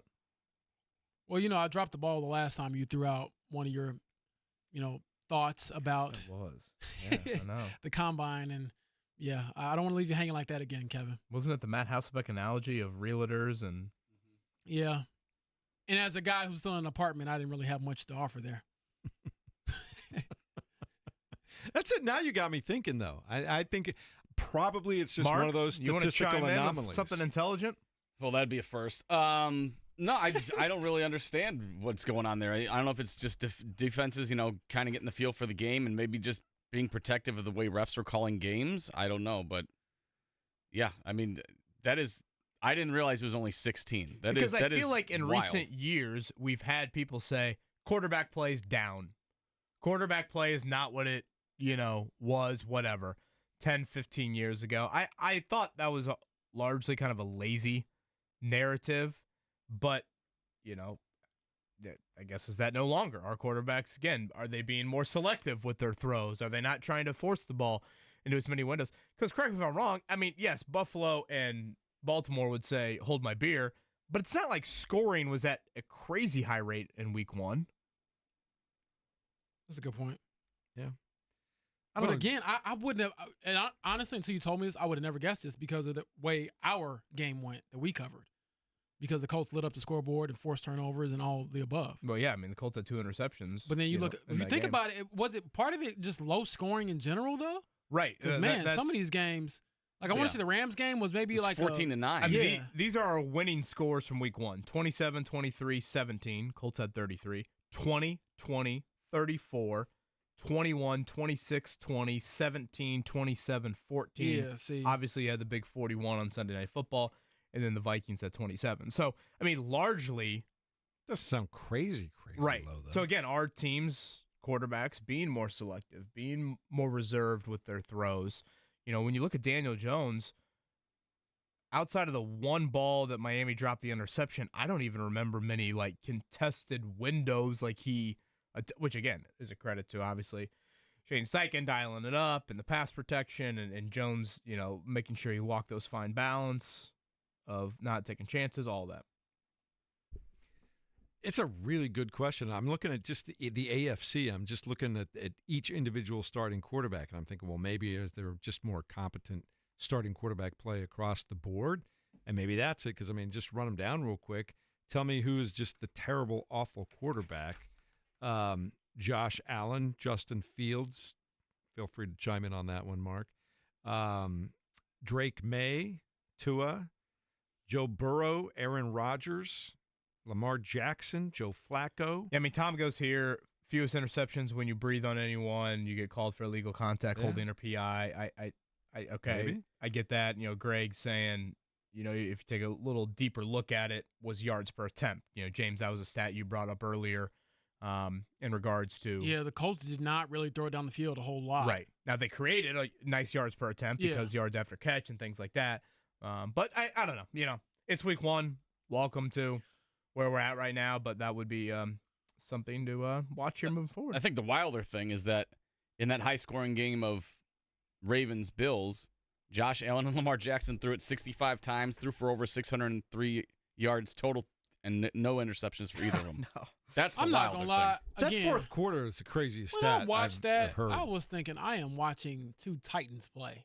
And not in Tennessee. I'm talking Big about time. the best of the best. That was what I refer to as 7:30 ball. You got about the the 6 fourth o'clock quarter, JV games, and you got the 7:30 varsity games. Yep. And you could watch the whole NFL all day on Sunday. You watched a lot of 6 o'clock. And then you got to 8:30 on Sunday night, and the band's out, the cheerleaders are out. They're playing, bring them out, bring them out. That was 7:30 varsity ball from Lamar Jackson and Josh Allen. I was watching last night. I stumbled across a piece on Josh Allen, and he was talking about in high school as a senior, he had to beg Wyoming to let him play football. Nobody else would even return his phone calls. Where's he from?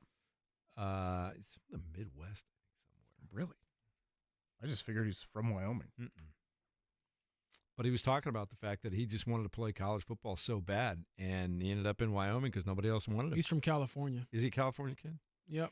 Will Haskett saying, in the preseason and prep, feels like a lot of these offenses are rolling out some vanilla plans of attack early in the season. I could see that. Yeah.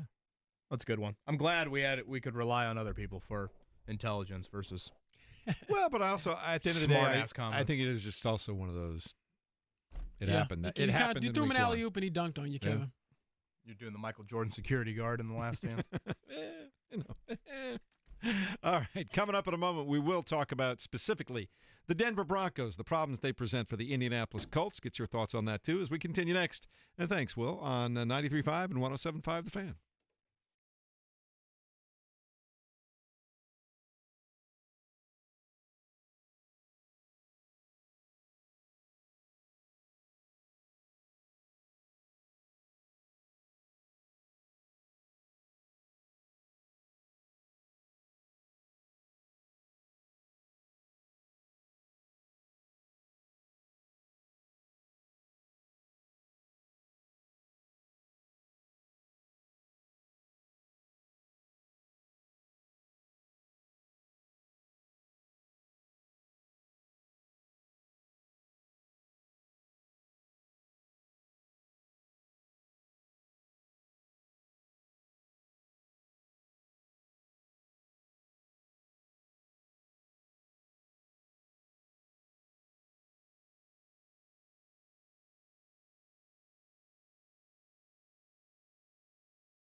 You're listening to the Fan Morning Show on Sports Radio 93.5 and 107.5 The Fan.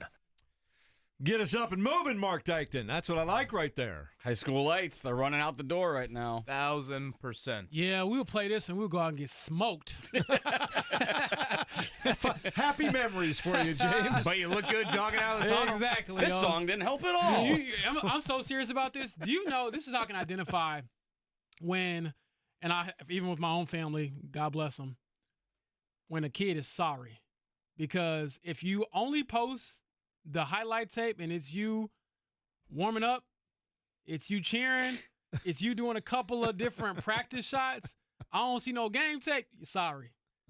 Photos, if I'm looking in the photos and there's no one ever around you, I'm like, and I investigate, oh, that's a warm-up shot. You ain't in the game.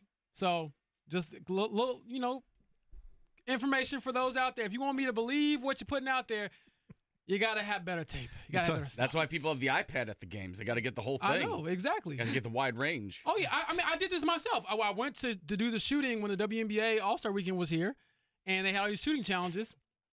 I did the Star three-point challenge. I missed every single three until the last one. So when I buried the last one, I told the lady, cut the tape. Everything else that happened before that doesn't exist. So I got one shot on film that looks great, but the other ones don't exist. You just described my entire small college football career right there. There you go. I got the picture before the year starts of me and kneeling down in front of the helmet. That's the only there. picture you got, Jeff. You might not have been that good. I'm just saying. That's what it was, man. I was checking out some social media during the break. ESPN Insights says the team that improved their playoff chances the most in Week 1 was the Colts. Indianapolis had an NFL best plus 25-point differential in Week 1 and saw its playoff chances jump from 34% to 60% after a Week 1 victory, Kevin Bone. How many times did I say to you guys the last 4 months, Week 1 and 2, massive. Massive, considering playoff implications. So, yeah, I think those numbers kind of back it up with that. So, and I think Sunday falls into that category. I mean, right now, if you look at the AFC West, how wild is Week 1 for it? The whole division goes 1-0 besides the Chiefs. So who's going to win the West? You still believe Kansas City will get its act together? And the Chargers now have one in hand over the Chiefs, too, head-to-head. And the Chargers win, yes, a very critical one. So does that push Denver into the wild card? If the Colts are in the wild card mix. You know what it is? Where are they at? Head-to-head tiebreakers. I know it's laughable in early to mid-September, but they matter a whole lot. Nah, looking at Kansas City and Travis Kelce, I just wonder how much can one man have? You got the championships, the Hall of Fame, you got Taylor Swift. At some point, guys got to be like, that's enough. Somebody else is going to have to get in on this action here. So sit down for a little bit. Have you met Tom Brady? That is true. But even Tom went out sad. He stayed too long. He went out sad. He went out super sad. I'll tell you what, his post-playing career, he hasn't been too sad based off what's been running. That is true. And I told you he was the prize anyways, Woo!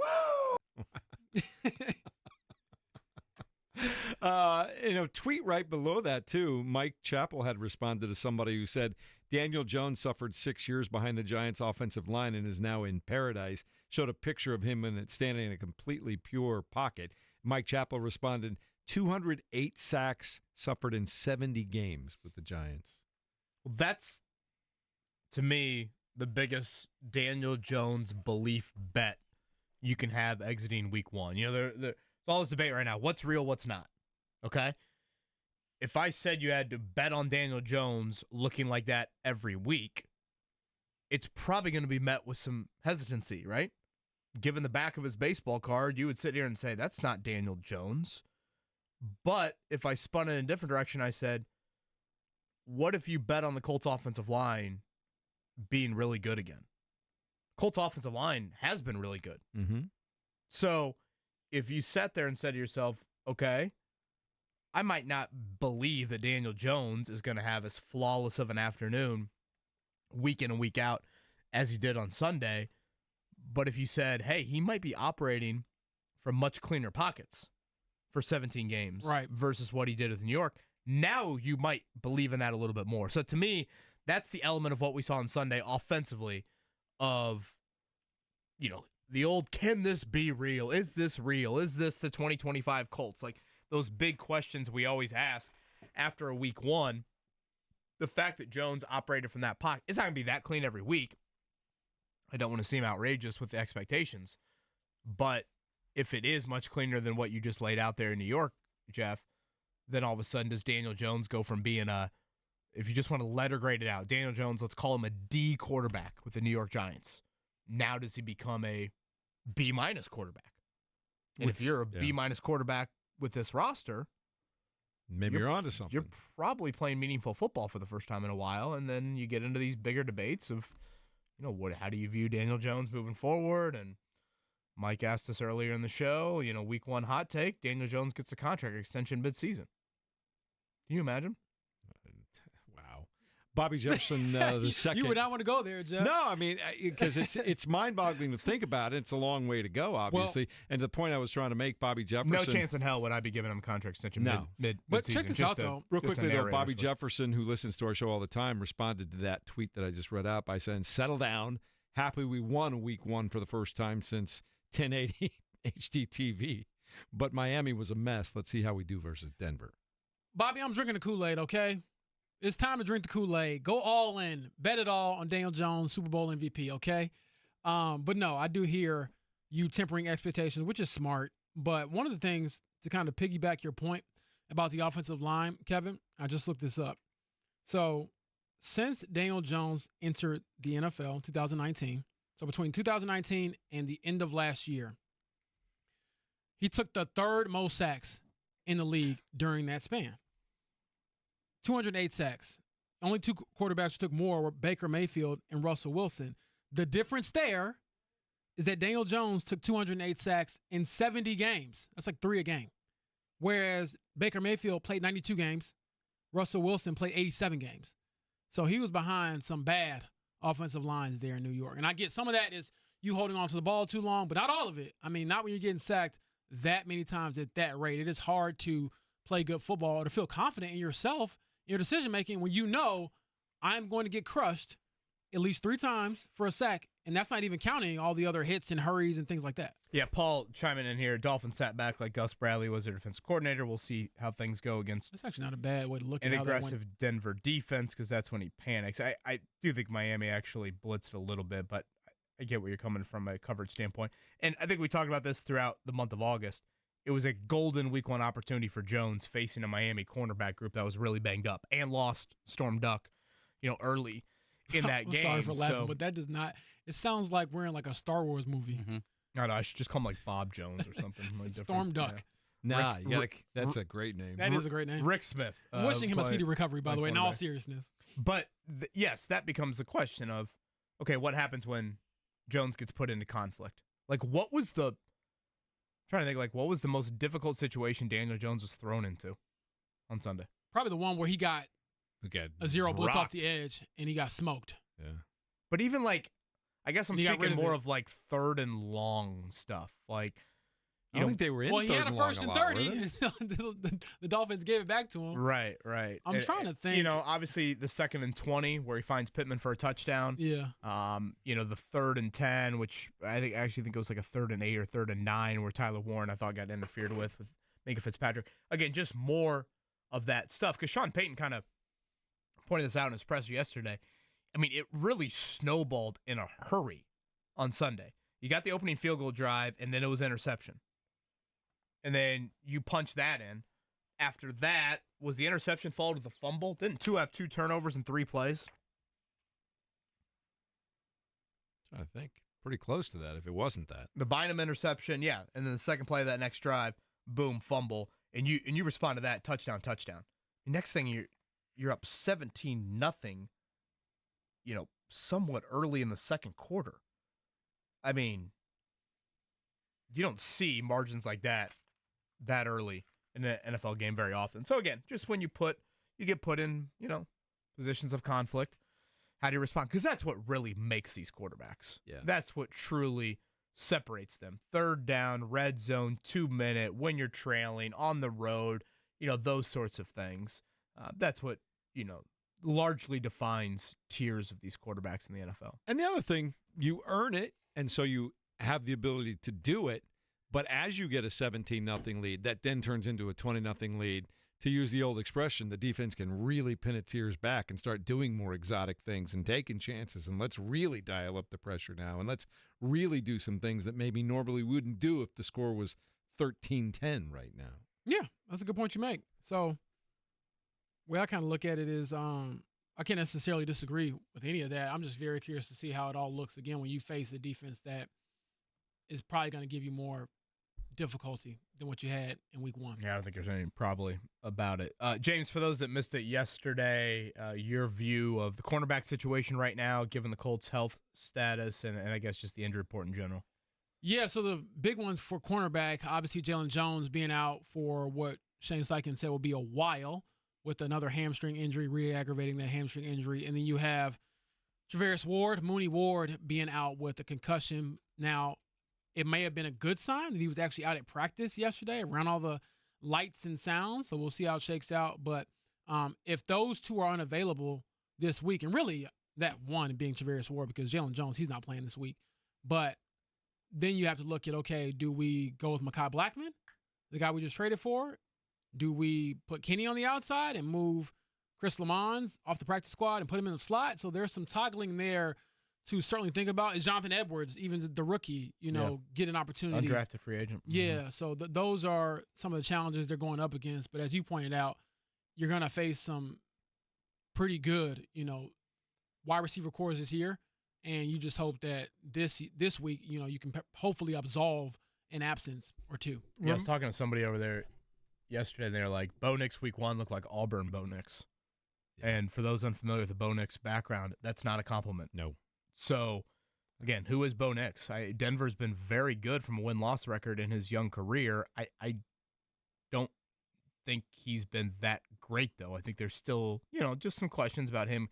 He had truly some glimpses last year. Yeah, but truly cementing yourself. Yeah. I don't necessarily place him in that category just yet. And again, it's very early, but this is a guy that obviously played a ton of college football. He really has been in the limelight since he was in high school. I mean, his team was playing on ESPN and all that stuff. So, make Bo Nix beat you. That's as simple as I can put it.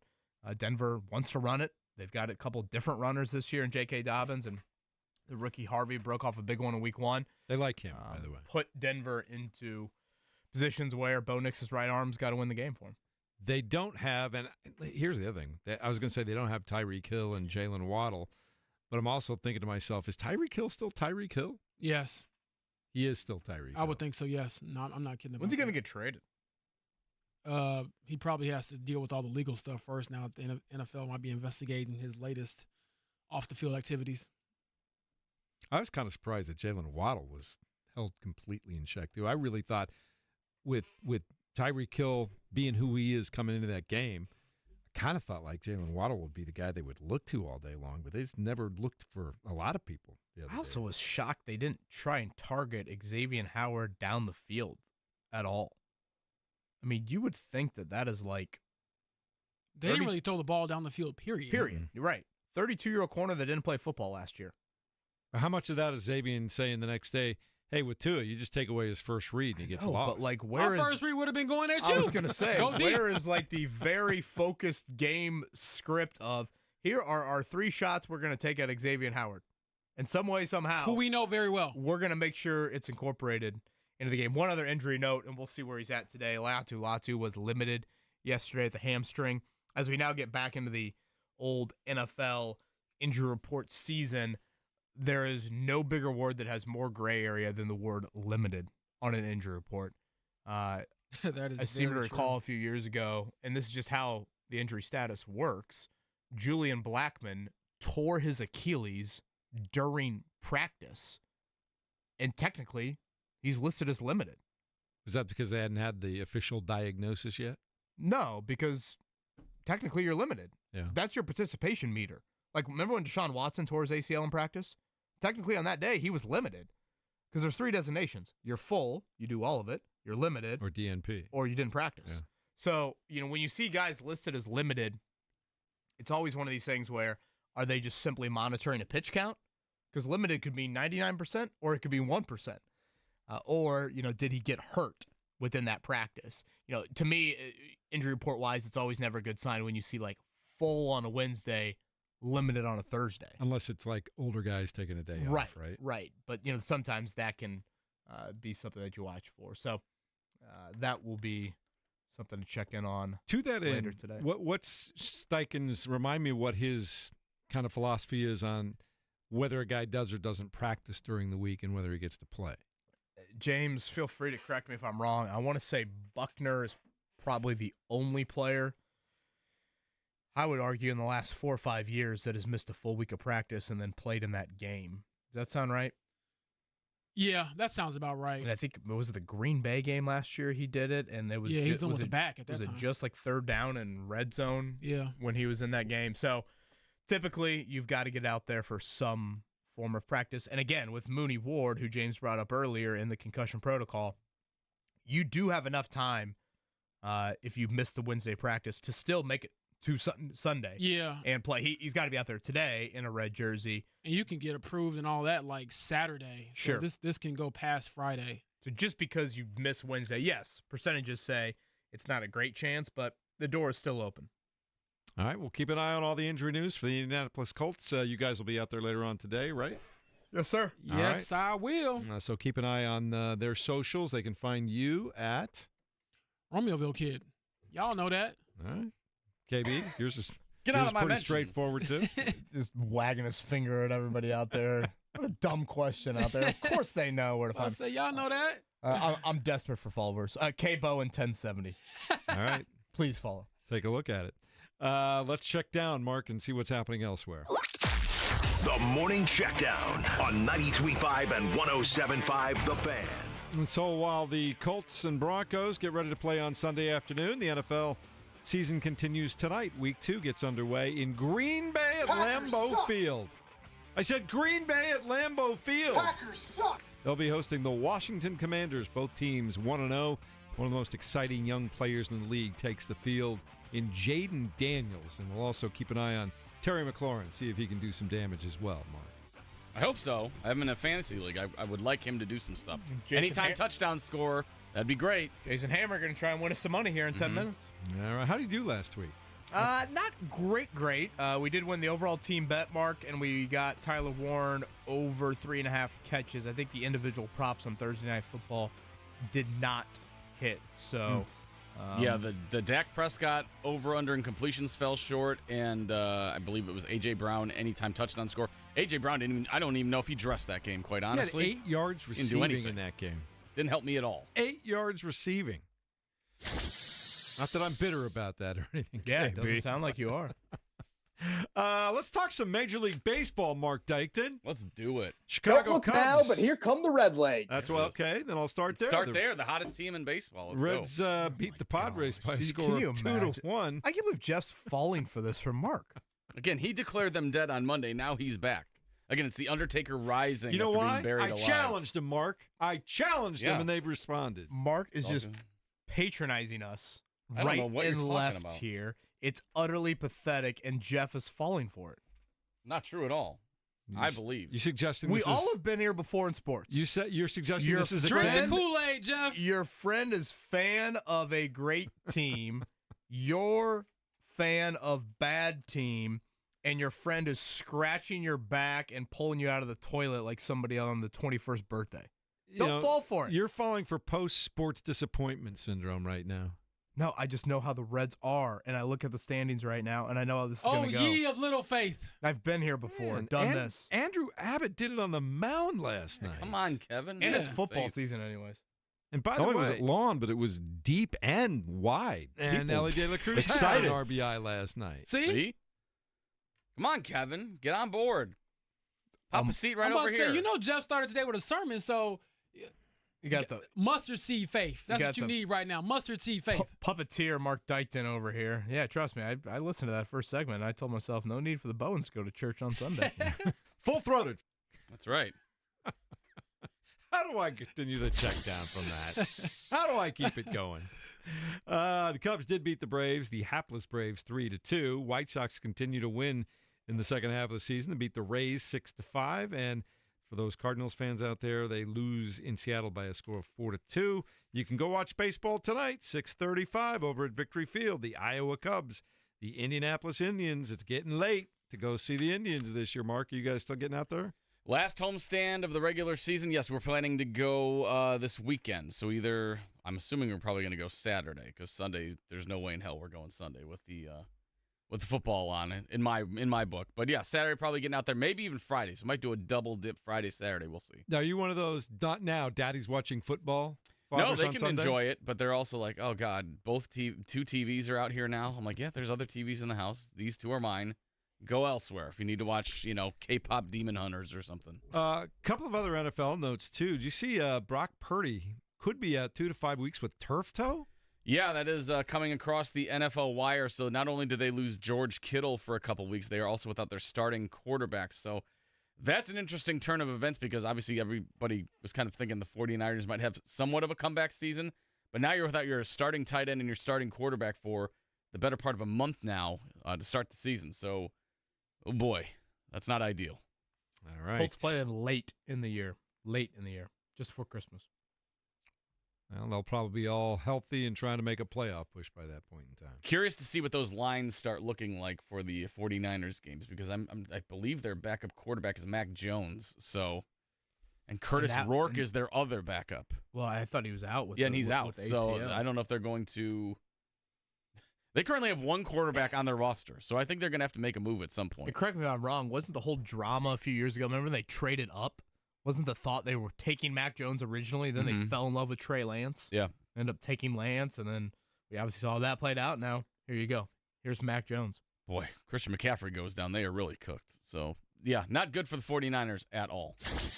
There's a new report on the Kawhi Leonard investigation, too. I don't know if you saw this, James.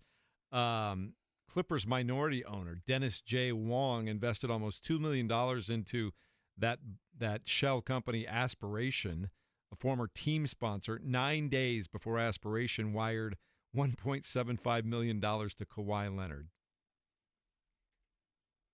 I have no words for what the heck is happening. I am just very curious, and I think Adam Silver addressed this yesterday along with basically telling everybody to just, illegally stream the NBA. But he said he would need substantial evidence to act on this, and so perhaps this is some of that evidence that he needs. A former Aspiration employee also told Pablo Torre, who broke this story, that 20% of Aspiration staff were laid off the same day that Leonard got his payment. Oh, that's sick. That's messed up. Oh, man. I don't know what else to say. I'll tell you what there is to say. We'll talk to the Hammer about this week's best bets. The Hammer. Jason Hammer going to step in the studio in a moment. Because your last name's not Hammer. Well, I think there's other reasons he was alluding to. The Bowen, the Hammer, and the Boyd next. The boa constrictor. Nah, leave me out of this. 93.5. Oh, this is awkward. 93.5, 107.5, The Fan.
comes the money.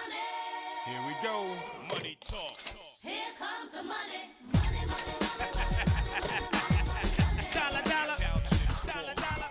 You're listening to the Fan Morning Show on Sports Radio 93.5 and 107.5 The Fan. You talk about degenerates right now. James Boyd trying to pick Jason Hammer's brain on high school football lines right now. The thing is, man, This is a severe accusation you're making against me. What, have you been to this show lately? Very true. Very true. Good morning, everyone. Welcome into the Fan Morning Show 93.5. I'm the guy trying to bet on the Little League World Series right now.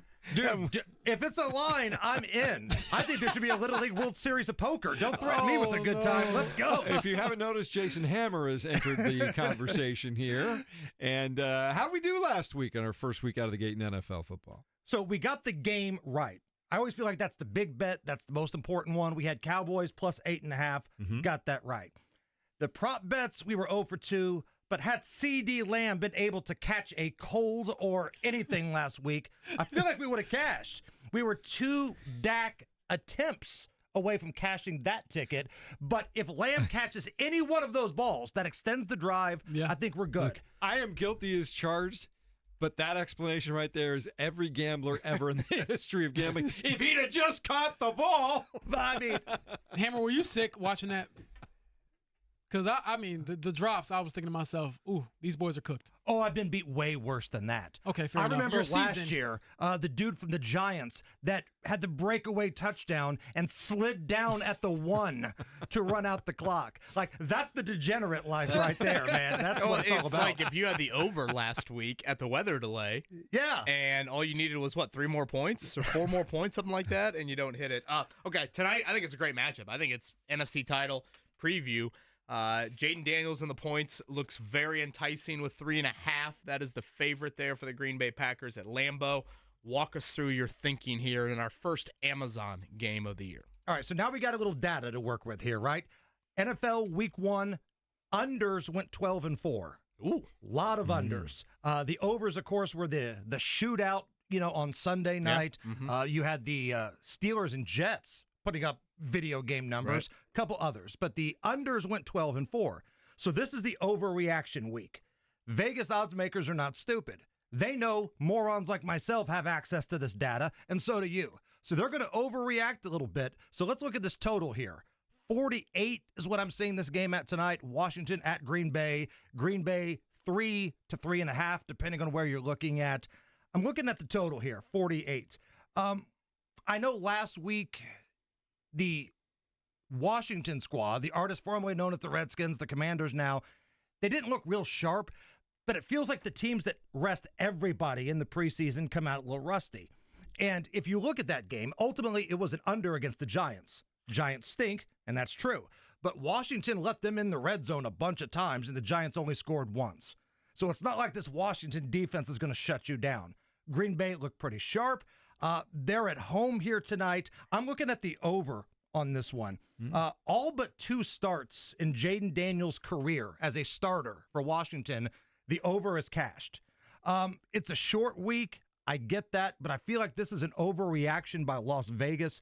This kind of, to me, feels like one of those 30 to 24 type deals, maybe 30 to 20. If I'm picking a side, I'm going Green Bay. Just historically, home favorites on Thursday win. I'm laughing because Mark is over here yucking. I know. Packers suck. Yeah, well. Thursday home favorites win more than any other day on the NFL calendar. More than Sunday, more than Monday, the rare Friday or Saturday game. Home favorites especially on Thursday usually win. That hook scares me. If you got it at 3.5, I don't want any part of that spread. But I'll ride the Lightning here. I think you're going to get some points tonight. Washington, they've scored 20 or more points in all of Jaden Daniels' starts here. So give me the points. So, wow. See, that's why we bring you in. That's some kind of research right there, I don't know if I'm more impressed by all of that data that you just gave me or the fact that it's coming from a folded up, torn legal pad piece of paper with chicken scratch on it that you pulled out of your back pocket before you walked in. He's had that in his Beech Grove notebook since he was in 7th grade. Hey, if I could bet on the Beech Grove football high school Hornets right now, I would. Man, how about that? He's taking the over. Yes. But no, I'm going with the over tonight. 48. I think that line's too low.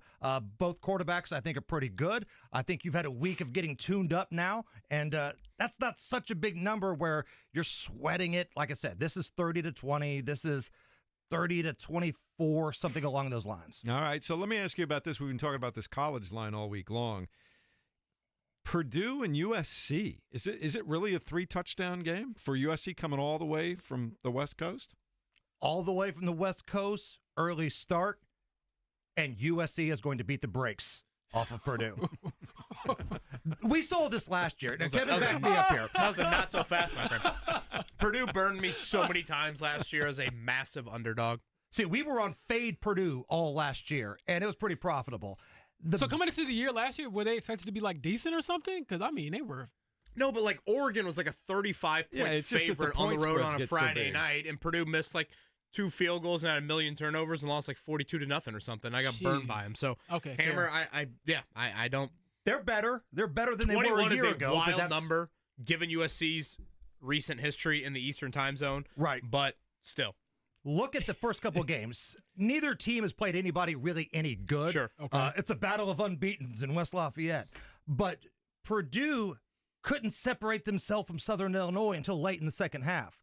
USC in the first 2 games have scored over 100 points. Like they put 70 burger on 73 somebody. and 59, I believe. They've got over like almost 1,300 yards in total offense so far. So I don't know if Purdue's got the horses to keep up with that. Maybe it's close early, man. Maybe there's a little sleepwalking with that travel and the early start. But I think the more that game goes on, Purdue just doesn't have the horses here. It's a big number. I hate to be chalk-eating weasel here, but I will gladly lay the 21.5. This reeks of that Purdue-Notre Dame game of a year ago. Sure. Purdue beat Indiana State. Notre Dame looked a little sloppy. Yeah, they lost to Northern Illinois. Yeah. And then what happens? The line's a little lower, and Notre Dame just beats the brakes off Purdue. Kind of feels like the same thing. I'm not in love with USC. I think Lincoln Riley might be on that hot seat, but, boy, they're a lot better than Purdue. All right, we are due on Thursday night individually. Are there any props you have your eyes on for tonight outside of what you said, over in the point total, and if you had to, you'd take Green Bay with those points? Correct. And I'm not parlay guy. Let me make that perfectly clear. Parlay bets are sucker bets. We've all got that one friend. I won an 8-leg parlay. Yeah, but you probably lost 15 of it and didn't say a word. Yeah, exactly. Jeff raising his hand. Yeah. I'm not parlay guy. Everybody that's taught me everything says they're sucker bets, so do with that information as you will.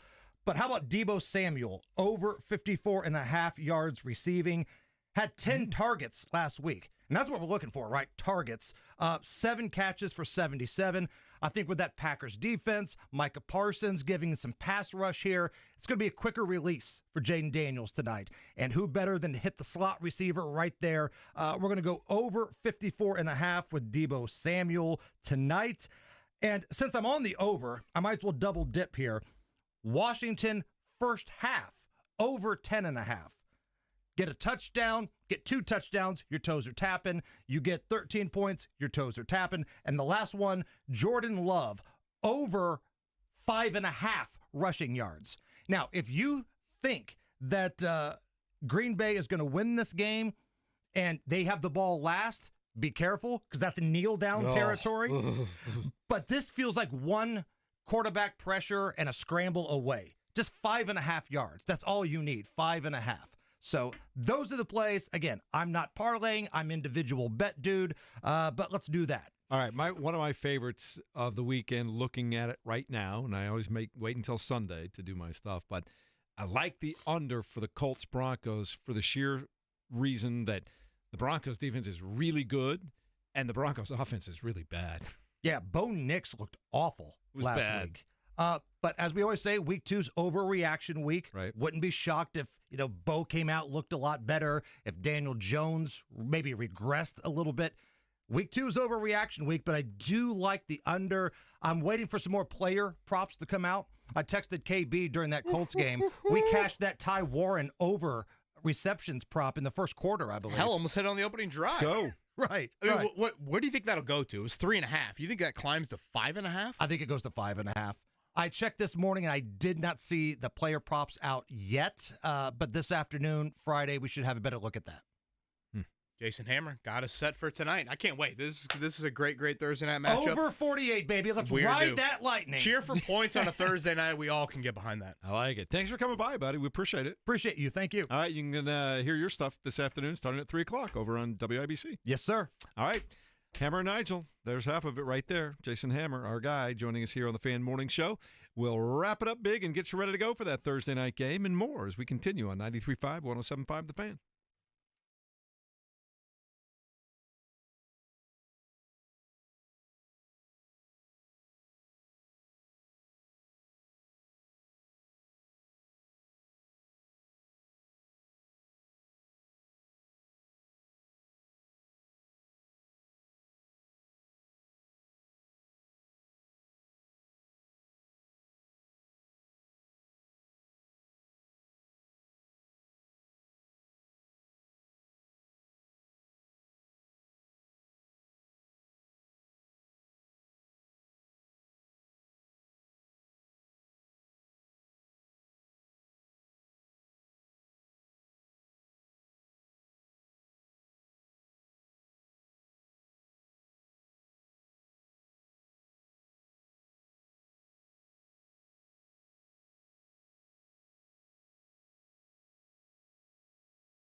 You're listening to the Fan Morning Show on Sports Radio 93.5 and 107.5 The Fan.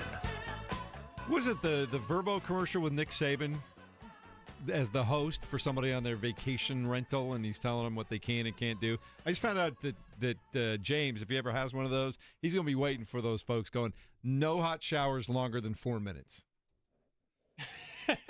I mean, I got my life tips from Mark here, who was very concerned about your water pressure and your water temperature with so many people living in your house for the next few days. We're just concerned about There are many times, especially on the weekend, where I'm like, how long is the shower? Get out. You're a tiny child. Get out of there. What are we doing? Can you set like a timer and it just automatically turns off after? Oh, that would be so brutal. 4 minutes and 15 seconds. I walk in and there's a shampoo bottle just been squeezed into oblivion and just all over the floor. I'm like, well, that was a $2 down the drain, literally. What is an acceptable over-under for a male shower? I mean, I'm in and out in 10 minutes. You said what's acceptable over-under? You're hammering the over. I think it depends. Like in the morning when I'm getting ready for work, I'm in and out. I want to let's get going, minutes. man. I'm a little nervous to ask what else you're doing. That's in there. the high. That's the high number. I mean, otherwise, sounds like JMV. What's wrong with 10 minutes? I'm like, how y'all washing y'all bodies? Usually, I'm wiping the sleep out of my eyes. I'm getting 10 minutes of quiet. 10 minutes is not that long in the shower. I'm getting quiet. Yeah. So you right from a guy who showers on a weekly basis. You're over 10 minutes. Yeah, I'm probably over 10 minutes every time I take a shower. Gosh, you guys are no. I will tell you the this. beauty life. In the morning, it's probably I gotta wash my body, man. It's probably 5 to 10 minutes in the morning, but like. Not so much these days, but even as recently as 5 years ago, if I went out on a Saturday or Sunday morning for like a long ride, 3 or 4 hours, that hot shower is feeling good for 20 or 30 minutes when I get back. Man. I mean, I'm not taking 20 to 30 minutes, 20 but to 30 minutes? No, I'm not like doing 20 to 30 now. But next thing you're going to tell me is the Pacers are winning 82 next year. We have Ross Campbell in our YouTube chat, 10 and 12. See, I'm cool with that. Mm-hmm. And we've got a couple others that are saying 3 minutes. And I'm ignoring them because 3 minutes, you just getting the dirt wet. Ain't no way you clean yourself in 3 minutes. Come on now. You're doing head, shoulder, knees, and toes and everything in between in 3 minutes? How? Man. You got Derek White. How about 10 minutes on the crapper? I'm like, well, 20 to 30 minutes there too. No wonder the west side of Carmel was without water for a whole week. Damn, Jeff's hogging it all. Poo-pooed all over his that's stuff. like once every 2 weeks or something. Come on. It's not every day. I'm sorry. I can't believe you clipped that. I did. Man, just poo-pooed all over his stuff. That's why you need more than 3 minutes. Right, Get the poo-poo exactly. off. Oh, man. By the way, I have breaking news in our Fan Morning Show Fantasy Football League, Mark. Yeah? I've been offered the first trade of the year. Wild wants to trade Cortland Sutton to me. I would trade. Effectively, Wild would trade Cortland Sutton. He wants to offer Tyreek Hill, which on the surface sounds like a great deal for me. But Tyreek Hill's got some issues coming up. I don't even know if he's going to make it through the entire season without getting suspended. And did you watch that offense play on Sunday? I'm not so sure I'm interested in that trade right now. I don't know. I think that's a that could be a big time boom potential. If you hit on that, like if Tyreek Hill is not, it could be suspended and potentially if he gets traded somewhere, can you imagine what the second half of the year could look like? And the other part of it is, and I got to keep this out of this too, as I always do, but as much as I like Tyreek Hill as a player, there's just always drama with him. There's always something going on. And it makes me wonder whether you can get through an entire season. We're getting a Sam Ehlinger tribute video on the Jumbotron here on Sunday. Well, that'll be like James's, you're on the sidelines with no highlights. That would be what that montage is. How many starts for Sam Ehlinger in his Colts career? Was it just that New England game, or did he have another one? When Jeff Saturday's calling, or Jim Irsay's calling Jeff Saturday from the owner's box in New England. Wow, he started 3 games. It's all amalgamated into one memory, is what it is. People are saying the shower talk needs to go to the toilet talk. What's the appropriate toilet time? Well, a lot of that's out of your control. Yeah. I know. Ashley's always like, what takes you so long? I'm like, the body's doing what it's doing, okay? Yeah, I don't ask questions to you. Don't ask my questions. Mark sounds like a woman going through pregnancy with that comment there. Yeah. 3 starts. Wow, I forgot that he started the week before against Washington. Man, he was sacked 10 times against the New England Patriots. 10. Remember that? 10. Irsay's calling Saturday, irate. Wants to know how to get it fixed. Next thing you know, Frank Reich's fired and Jeff Saturday is the head coach of the Colts. That was quite the time. We have an all-time press conference. That was what, Mark? I got probably so many texts that night, people just laughing at me. An hour after Jeff Saturday hung up with us on the morning show. That's when he was announced as head coach. He offered no hints, and all of a sudden I was driving home, and I'm getting all these texts. You knew, didn't you? I'm like, I knew what? And I'm like, what in the blue hell is this? And I was like, no, I did not. I remember texting Zach Kiefer and asking him something like, because this is my first NFL season. I was like, is this normal? You know, as an NBA guy, I was like, is this? They were like, no, this is absolutely not normal at all. And so got some confirmation there. The good old glory days coming back. By the way, you guys are not coming back. Keep those glory days away. You guys are on the far end of the spectrum with living in the shower for 20 minutes. Everyone else is calling 20. you. See, there you go. I know. I said it's the Maddie text all over again. 10 minutes is not that long. Most of the time, I'm in and out 5-10 minutes in the morning. I got to get going. Let's go. I'm not conceding. 10 minutes is not that long. But yeah, every once in a while, if I'm trashed after a long ride, I'll just sit there and relax. Trashed after a long ride. I was about to say, what? First of all, I don't know what he's talking about. That's not water in those bottles. That's neutral or something. We got this text, 10 plus. What else are you doing in the showers? 5 minutes is enough. Big earn, 5-minute shower. I mean, damn. 10 plus. Big earn, that's a nickname. That means you got probably larger parts to wash. You should be right. You should be hammering the over on those 5 minutes. Maybe you guys got company in the shower. Am I the only one that shaves in the shower? I should commend you. I've never shaved in the shower every day. In That's my life. I shave in the shower every day. How do you do that? Are you just like freehanding, or you got a mirror in there? Because I feel like that fogs up rather quickly. I know exactly what's going on. If I need to trim something up afterwards, you just go on there, man. I'm just gonna leave that alone. Why? Because I say I know exactly what's going on. That will be used as an intro tomorrow during the show. So just prepare yourself for that, Jeff.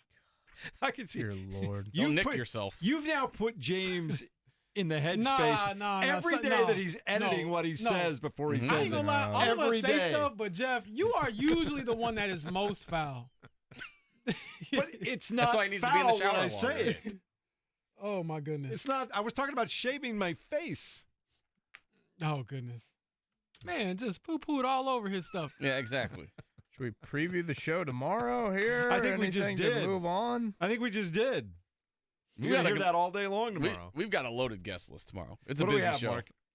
Well, obviously, Operation Football, Dominic Miranda going to join us around 7:30. Of course, the great Greg Rakestraw at 8. And then at 9, we've got Matt Taylor, of course, voice of the Colts. And then 9:30, Jeff, Broncos guy, your guy. Cecil Lammy. He's been covering the Broncos for a long time. He's nails on that stuff. And, of course, we'll predict and put out predictions for Colts Broncos in week 2. Recap Thursday Night Football with hopefully a Packers loss. I'm gonna flip flop again. Just a fair warning. Oh God, that was wild the other day. I kind of forget who you even went with. Did you go? So did he. It doesn't matter. Right, he picked everybody. I won. He was Rob Lowe. He had the hat on. He was like, I hope everybody wins. That's going to wrap it up for a Thursday morning today. Hope you had as much fun as we did today. We'll do it again tomorrow. Bright and early at 7 a.m. Coming up at noon today, of course, Jake Query will take you through the middays, and then the one, the only JMV gets you good to go for hopefully maybe some of you got a 3-day weekend coming up. Enjoy.